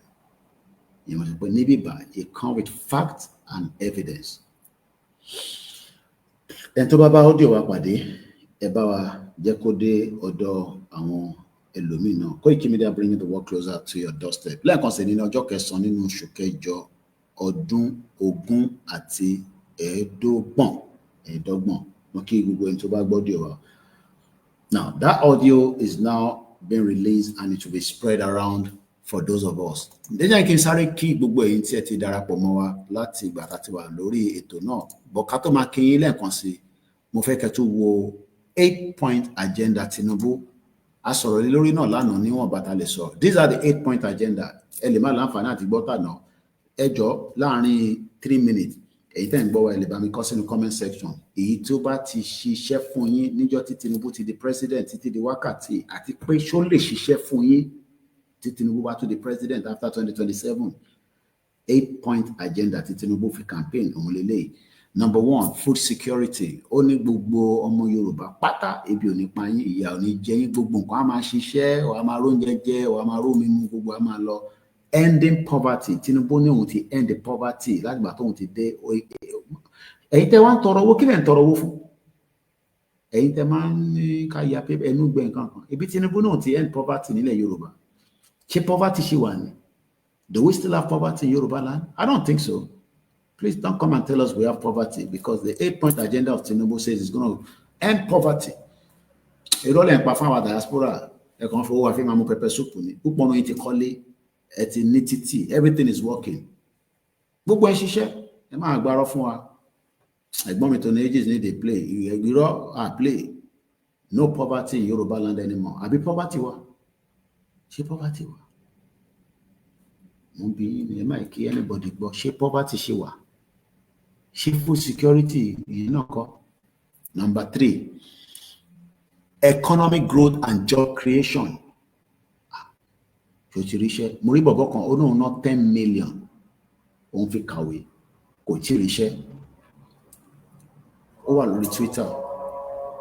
Ó náà òun ná 10 million naira. Number 4, èmi tẹ̀ láìkè lé. Ìwọ tó náà wá owó tó fẹ́ fi ṣe, má lọ yá owó lápò gbọ́múlé lantan. Wọ́n ní owó ti wà, access to capital. Lọ sínú báǹkì láàárọ̀ Monday, torí báǹkì yóò kì í ṣí lénìí, bọ̀ lọ́dọ̀ tí wà àwọn báǹkì kan máa ń ṣí. Tó bá ti dijọ́ Monday, wọ́n nu báǹkì lọ. Kò sọ fún wọn pé kó fún ẹ ní owó, ó fẹ́ fi dá òwò sílẹ̀, àbí ilé tó ń kọ́ yẹn tó jẹ́ pé sìmẹ́ǹtì tó wọ́n yẹn lọ gba lóònù kó fi parí ẹ̀. Tinubu ní access to capital. Bí Tinubu ṣe ń yá owó, ó náà yìí náà lè ní access sínú owó yẹn, ẹ lọ gbà náà ẹ̀. Access to capital. Ìyẹn ló ń pè ní access to capital. Number 5, improving security. Tinubu ní security ti wà pa. Ó ní security ti wà pa. So kí ló ń complain nípa security fún? Gbogbo yín náà ni máa kí pátápátá. Gbogbo yín tẹ́ ń darapọ̀ mọ́ wa, mo rí yín láti Hong Kong. Ìlú kan tí mo gbàdúrà pé máa lọ torí mo sì mi ti ná Hong Kong láti 1980. Mo kí ẹ brother mi Yoruba Nation Lafẹ́ TV. Báńkì gbogbo àwọn ọmọ Odùduwà, àwọn ọmọ aládé tó ń gbé ní Hong Kong. Kó tó bí mi ní 1978 ni mo sì mi ti travel. Nígbà tó di 1990 lórí pé Nàìjíríà tó ń sọ Nàìjíríà tí wọ́n ṣẹ̀fẹ̀ tó fi parẹ́ lé lórí. Nàìjíríà yẹn tó fi parẹ́ lé lórí. Nigeria will be great, shut up. Okay. Ìyá tó ti ń travel kó tó bí èmi ní 1978, ọmọ 1978 ni mí. My mom first traveled to UK, I believe she said in 1970, we have 74, somewhere around there. Or they be me in 1978, or they be me in Britain, so United Kingdom. Which toba be me in John long, I will be an automatic British citizen. No anian. Omariti mi ma sọ bẹ́ẹ̀. Ẹni tó bí tó jẹ́ last born ni màmá mi Tókunbọ̀. Ọmọ kan tó bá bí sí lóyìnbó Tókunbọ̀ ló máa ń jẹ́. 1980 ló bí. 19 mo kọ exactly around 1980. Only the last set of people to be ní era yẹn tí Margaret Thatcher fi ní anybody tó bá tún bí sí bíbá eléyìí tí Trump ṣe ń ṣe ní sí America pé ó lè bímọ sí America kó become an American citizen. Margaret Thatcher ló end ní 1980. Last born mi jàǹfààní ẹ̀. So ó mọ̀ kó tó bá kọ́ bí mi náà sí UK ní 1978. Bówó bí mi sí UK torí pé Nàìjíríà ṣe yànmùyànmù. Wọ́n sì mi rò pé Nàìjíríà yànmùyànmù ni. Ọmọ ọ̀dọ́ wà, ọkọ ẹ̀wọ̀ òkè, ó lówó lọ́wọ́, Alhaji Mojeed Koiki, gbogbo nǹkan lọ, ó ń travel, ó ń lọ everywhere. Ìyà ò jẹ mí títí di wákàtí yìí. But tí wọ́n bá ní security wà fún ẹ nínú Nàìjíríà, it's okay. O lè keep Nàìjíríà, but àwọn fẹ́ keep Nàìjíríà tó àwọn èèyàn wa tèmi bá sọ̀rọ̀ lẹ́kọ̀ọ́ wọ́n sọ fún mi pé bàbá Koiki kò sí security o. Tó bá ti di aago 8 báyìí àwọn èèyàn máa sáré lákáláká mo níbo lẹ́ ń lọ náà wọ́n ti ń lọlé.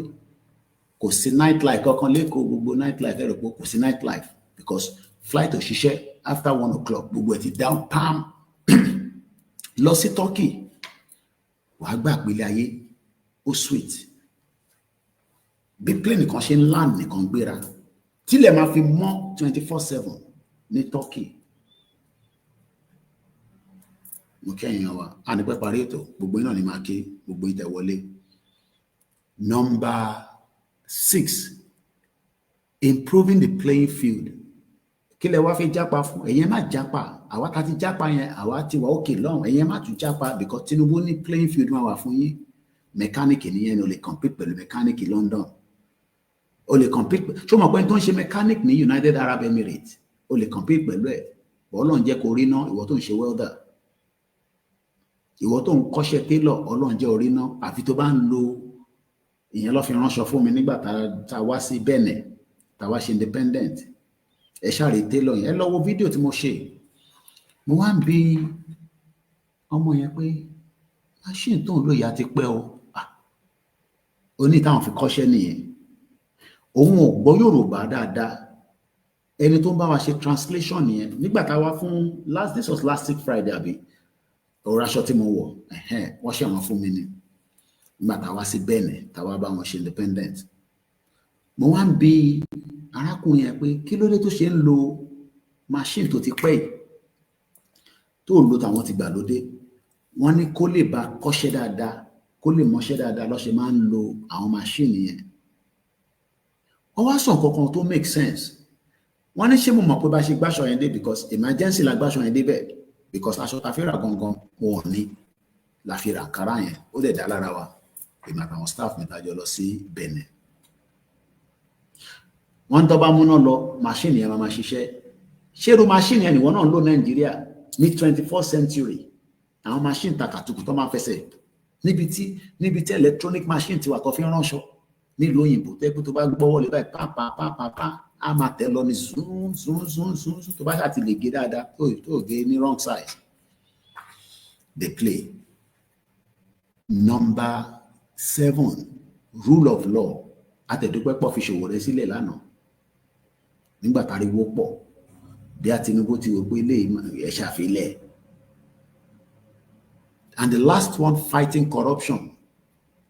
So mo kí gbogbo èèyàn wa ẹ jẹ́ ká sáré kí àwọn tó ti darapọ̀ mọ́ wa láti ìgbà tá ti wọlé níbi aago méjì sí 2 hours behind tá ti bẹ̀rẹ̀ program. It's almost 1 hour 55 minutes now. Mo kí gbogbo èyí tẹ́ ń gbọ́ wa. Mo kọ́ kí bàbá wa Ọláìwọlá Àlàní tẹ́ darapọ̀ mọ́ wa ẹ káàárọ̀ sà.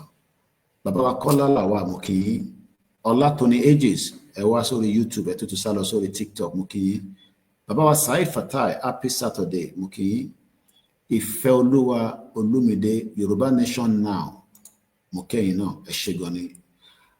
Mo kí ìyá wa Namota Tinuade Aminu mo kí yín o ẹni ẹkọ ètò ẹdẹ tó sọ pé God bless you. Danilóyèdè ní good morning the last man standing mo kẹ́yìn náà. Mo kí ìyàwó Namota ẹtù ní Yorùbá Nation no going back. Johnson mo mọ̀ pé ìsídà kó wà lẹ́nu iṣẹ́ ó kọ ra plug ẹ̀mọ́ etí ni iṣẹ́ lóyìnbó Ọlọ́run jẹ́ kó bá wa lára mu bọ̀kùn báyàn lára mu but I need choice. Ọ̀sánwọlé ọ̀tọ́jú ara lé. He has a big fish pond project ilé Abuja ó ta gbogbo ẹ̀dánù ni. I pity Yoruba people that are continuing investing in Abuja. I pity you. I pity you all. Okay? Ẹ mọ̀ra yín àbí gbogbo ẹ̀yin tẹ́ ti invest Abuja. Ẹ máa wá ọ̀nà tẹ́ máa ṣe máa wá bẹ́ ṣe fẹ́ ta ní kíákíá. Ẹ máa sọ pé they play. One day ẹ rántí ọ̀rọ̀ tá à ń sọ yìí. Arákùnrin investment oní Abuja ó ta gbogbo ìdánù ni. Èyí tó lè kó wá sí ìsàlẹ̀ kó wá sálẹ̀. Èyí tó dẹ̀ lè fi ṣe travelling. Òun náà ti japa. Ẹnu iṣẹ́ ló wà àbí kó wà ní off. Mo kí bàbá mi ẹ̀gbọ́n mi Idris. mo kẹ́yìn ti ara London after tó ríra kò díẹ̀ àṣìwà nínú Africa níbi tí iṣẹ́ ṣì ń lọ lọ́wọ́lọ́wọ́. Mo kí ìyá wa Esther Adéọlá Yorùbá lẹ fi kọ́ ń tẹ́kọ́ jáde ẹ kú ètò ohun àbí wọn anyway going back lágbára Elédùmarè má bínú ara tí Britain dálẹ̀ náà ni ọ̀jẹ̀ ká gbọ́ Yorùbá dáadáa ṣé kan bàbá Mojí ẹni ọdún 2025 2025 mo kí brother mi Aziz Gbadesere thank you so much mo kí bàbá Mojí Ibrahim lẹ́ẹ̀kan sí mo kí ìyàwó Esther Adéọlá ẹ̀yin ní 2,225 ọdún ìyẹn fún 2025 because mo béèrè pé kí ni 2025 ní Yorùbá mo kí gbọ́n tẹ́wà lórí Instagram àti TikTok àti Twitter space àtẹ̀tẹ̀ ń gbọ́ ní anonymous kọ́ mo mọ̀ pé wà lábẹ́ program èmi náà máa ń ṣe bẹ́ẹ̀ tí bá fẹ́ lọ gbọ́ program kan lórí Twitter space tí mo dẹ̀ fẹ́ kọ́ mọ̀ pé mo wà ń bẹ̀. I know people are listening but wọ́n máa fi anonymous so kò ní gbé wá síbí báyìí pé somebody is listening. I know how this works. Aziz Gbadesere ní Igboho Òòṣà Sunday Adéyẹmọ kàkàkí Elédùmarè ìmọ́lẹ̀ Yorùbá land. Good evening to you my hero. Mo kí màmá tó bí mi lọ́mọ. Mo kí bàbá wa Wàsíù Táíwò Anjorin mo kí ẹ Noah. Mo kí bàbá wa Wàsíù Tìámíù ẹni ẹ̀kọ́ ètò akó ojúmọ́ bẹ́ẹ̀ ni èmi lọ sùn padà báyìí nísìnyí. Mo kí ìyá wa Pastor Mo. Some of you don't know what Fulani has done in the life of our people. Ìkànnà family wọn Fulani pa sí Port Harcourt. Tẹ́ bá rí diaspora tó ń tara tàtàtà pé kí ilẹ̀ Yorùbá kó dé tẹ́yìn tẹ́ wà ń lé tẹ́yìn sọ pé ẹ fẹ́ Yorùbá nation torí pé Fulani ò tí àtàkì ìkànnà family yìí. Mo kí ẹ mo rí Aziz Shakiru mo rí ẹ tó ti wọlé bí tẹ́ ti dé sálẹ̀. Pastor Money, why will I believe such a man whose first time has destroyed many lives? Ìyẹn Jagaban. First time àárín kankan ẹnu gbẹ ní everywhere. Everybody wá small money ni ẹ fún wa lówó ń bẹ̀ yẹn fún wa lówó ń bẹ̀ yẹn. Ọlọ́run kò ṣàánú. Mo kí bàbá wa Sunday lẹ́ẹ̀kan sí. Mo kí ìyá wa Comfort Ológunjà mo tún wá kí ìyá wa Comfort àánú Olúwapọ̀ àwọn ìyá dáadáa. My good brother, good morning. How was your night? Mo tètè sùn lánàá nígbà tí mo jẹ súyà tó dùn dáadáa lẹ́nu. Pé àwọn súyà kan wà níjẹ̀bú Òde. Mo tẹ̀fẹ́ kọ́ bá mi ṣe kọ́kọ́ rẹ̀. Ìfi wọn máa fata sí dáadáa. Mo kí yẹn ṣe gan ìyá wa alálùbáríkà. God will protect you in the name of Jesus. Bẹ́ẹ̀ ni ìyẹn ló ṣe pàtàkì torí bó ṣe wọn àwọn ọ̀tá òun ni pé kọ́ mú ẹ̀mí wa kọ́ lù mọ́lẹ̀ gbàlà.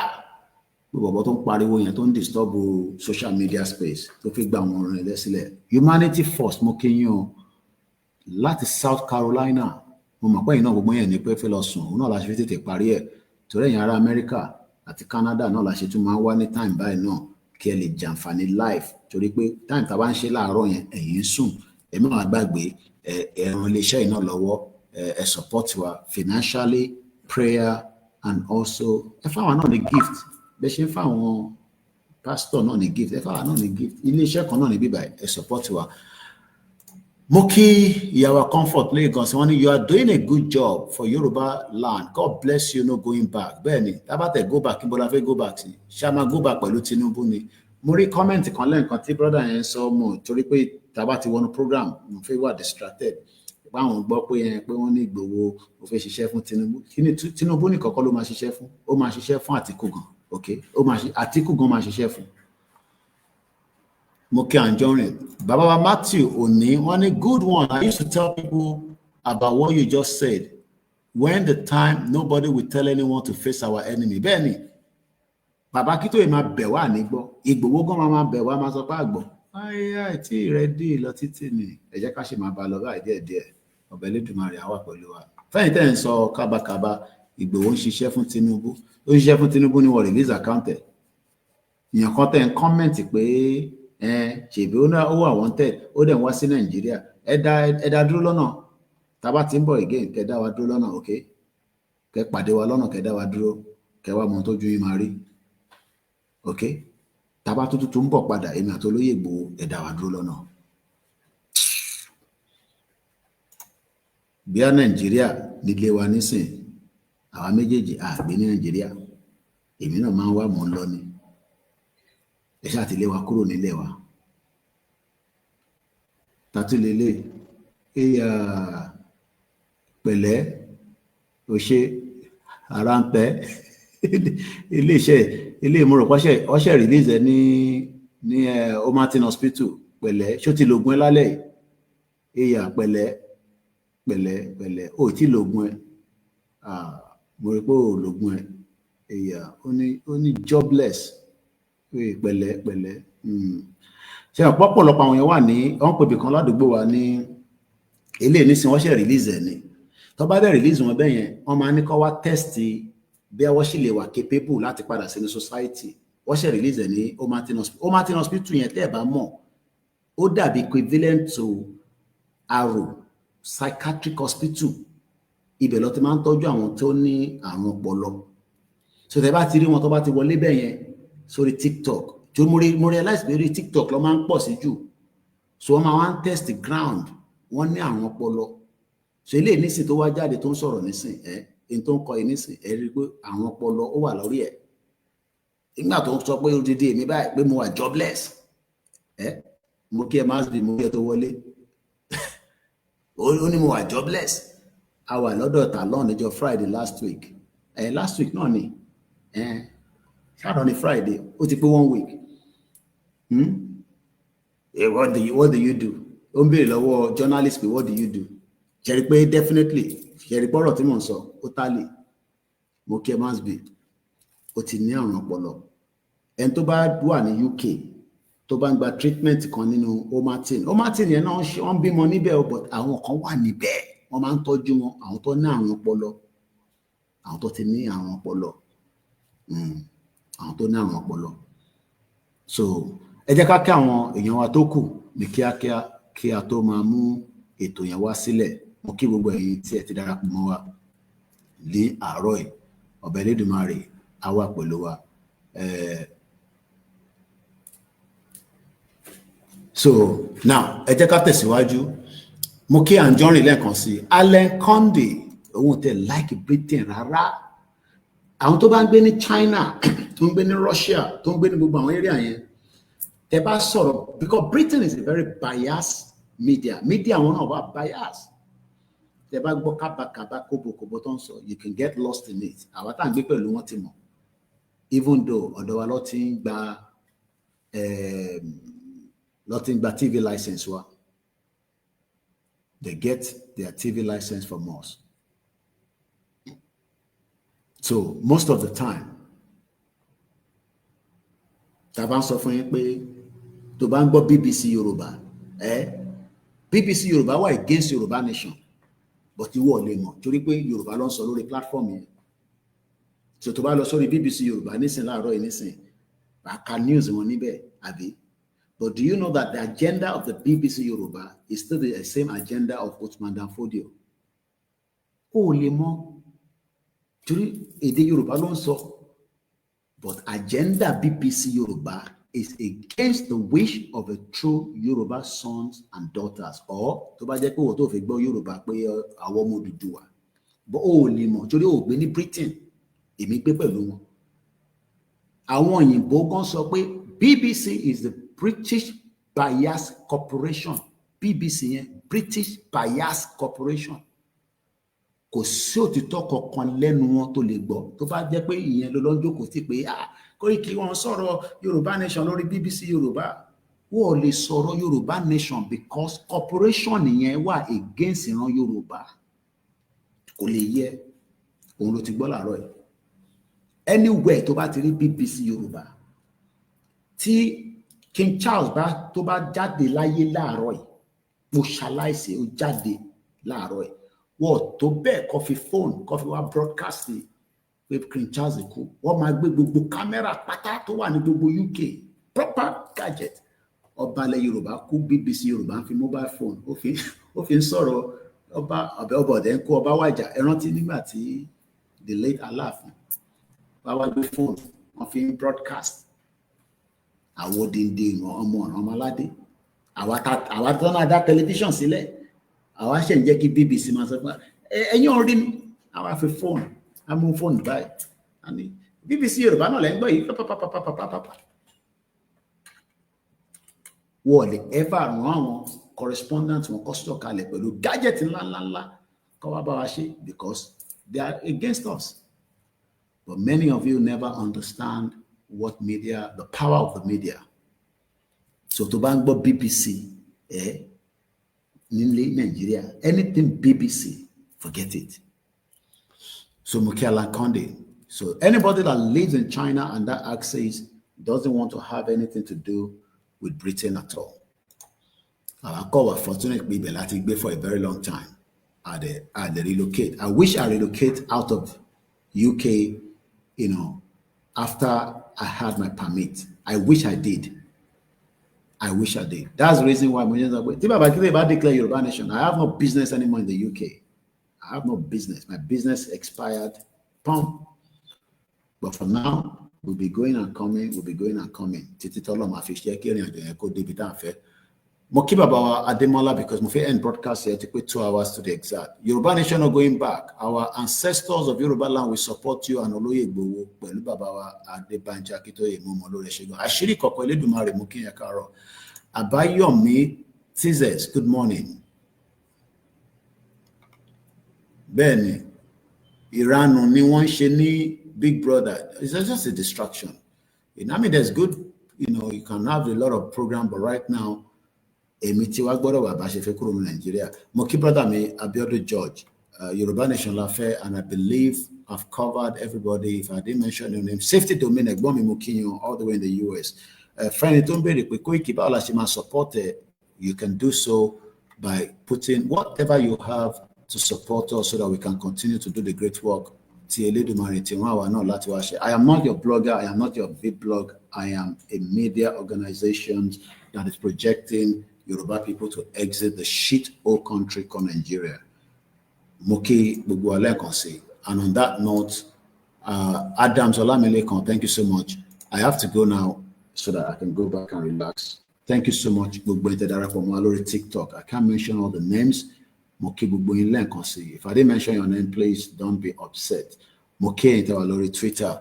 Join me if you can when I'm back again at some other time. Yinka Ogundele Muki Shenji Ekwasuba Muki Christian. Baba Adeboye one shape program on. I think I've been watching it in the last couple of days. I follow a lot of programs, but don't mix our freedom with your religion, okay? Keep your religion and let's fight for the freedom. Mawa mix meji jipapo. Aja pé torí ẹ̀sìn kan mo ṣe ń jà bí ilẹ̀ Yorùbá ṣe máa dá dúró kúrò nínú oko ẹrú Britain òun là ń jà fún, and I hope that message is clear. Tó bá mọ̀ kọ́ tẹ̀lé mi ní kíákíá, iṣẹ́ wa fúnlẹ̀ wa forílẹ̀ ibi wa kágbéga fàlérí. Ìgbàgbọ́ wa ni pé bá ti bẹ̀rù làbọ̀ mọ́ ká ṣiṣẹ́ ká jọlá. Ìṣọ̀kan àtòmìnira ní kẹ́jẹ́ ká máa lépa. Ìtẹ̀síwájú fọ́pọ̀ ire àtòhun tó dára. Ọmọ Oòduà dìde bọ́ sípò ẹ̀tọ́ rẹ. Ìwọ ni ìmọ́lẹ̀ ògo adúláwọ̀. Àwa ni ìmọ́lẹ̀ ògo adúláwọ̀. Yoruba nation now, Yoruba nation now, Yoruba nation, no retreat, no surrender. We go die there. Ó kù díẹ̀ tásìkò bá tó gbogbo máa fọ́ síta. I demand from right to her. Have a very good morning. Bye for now.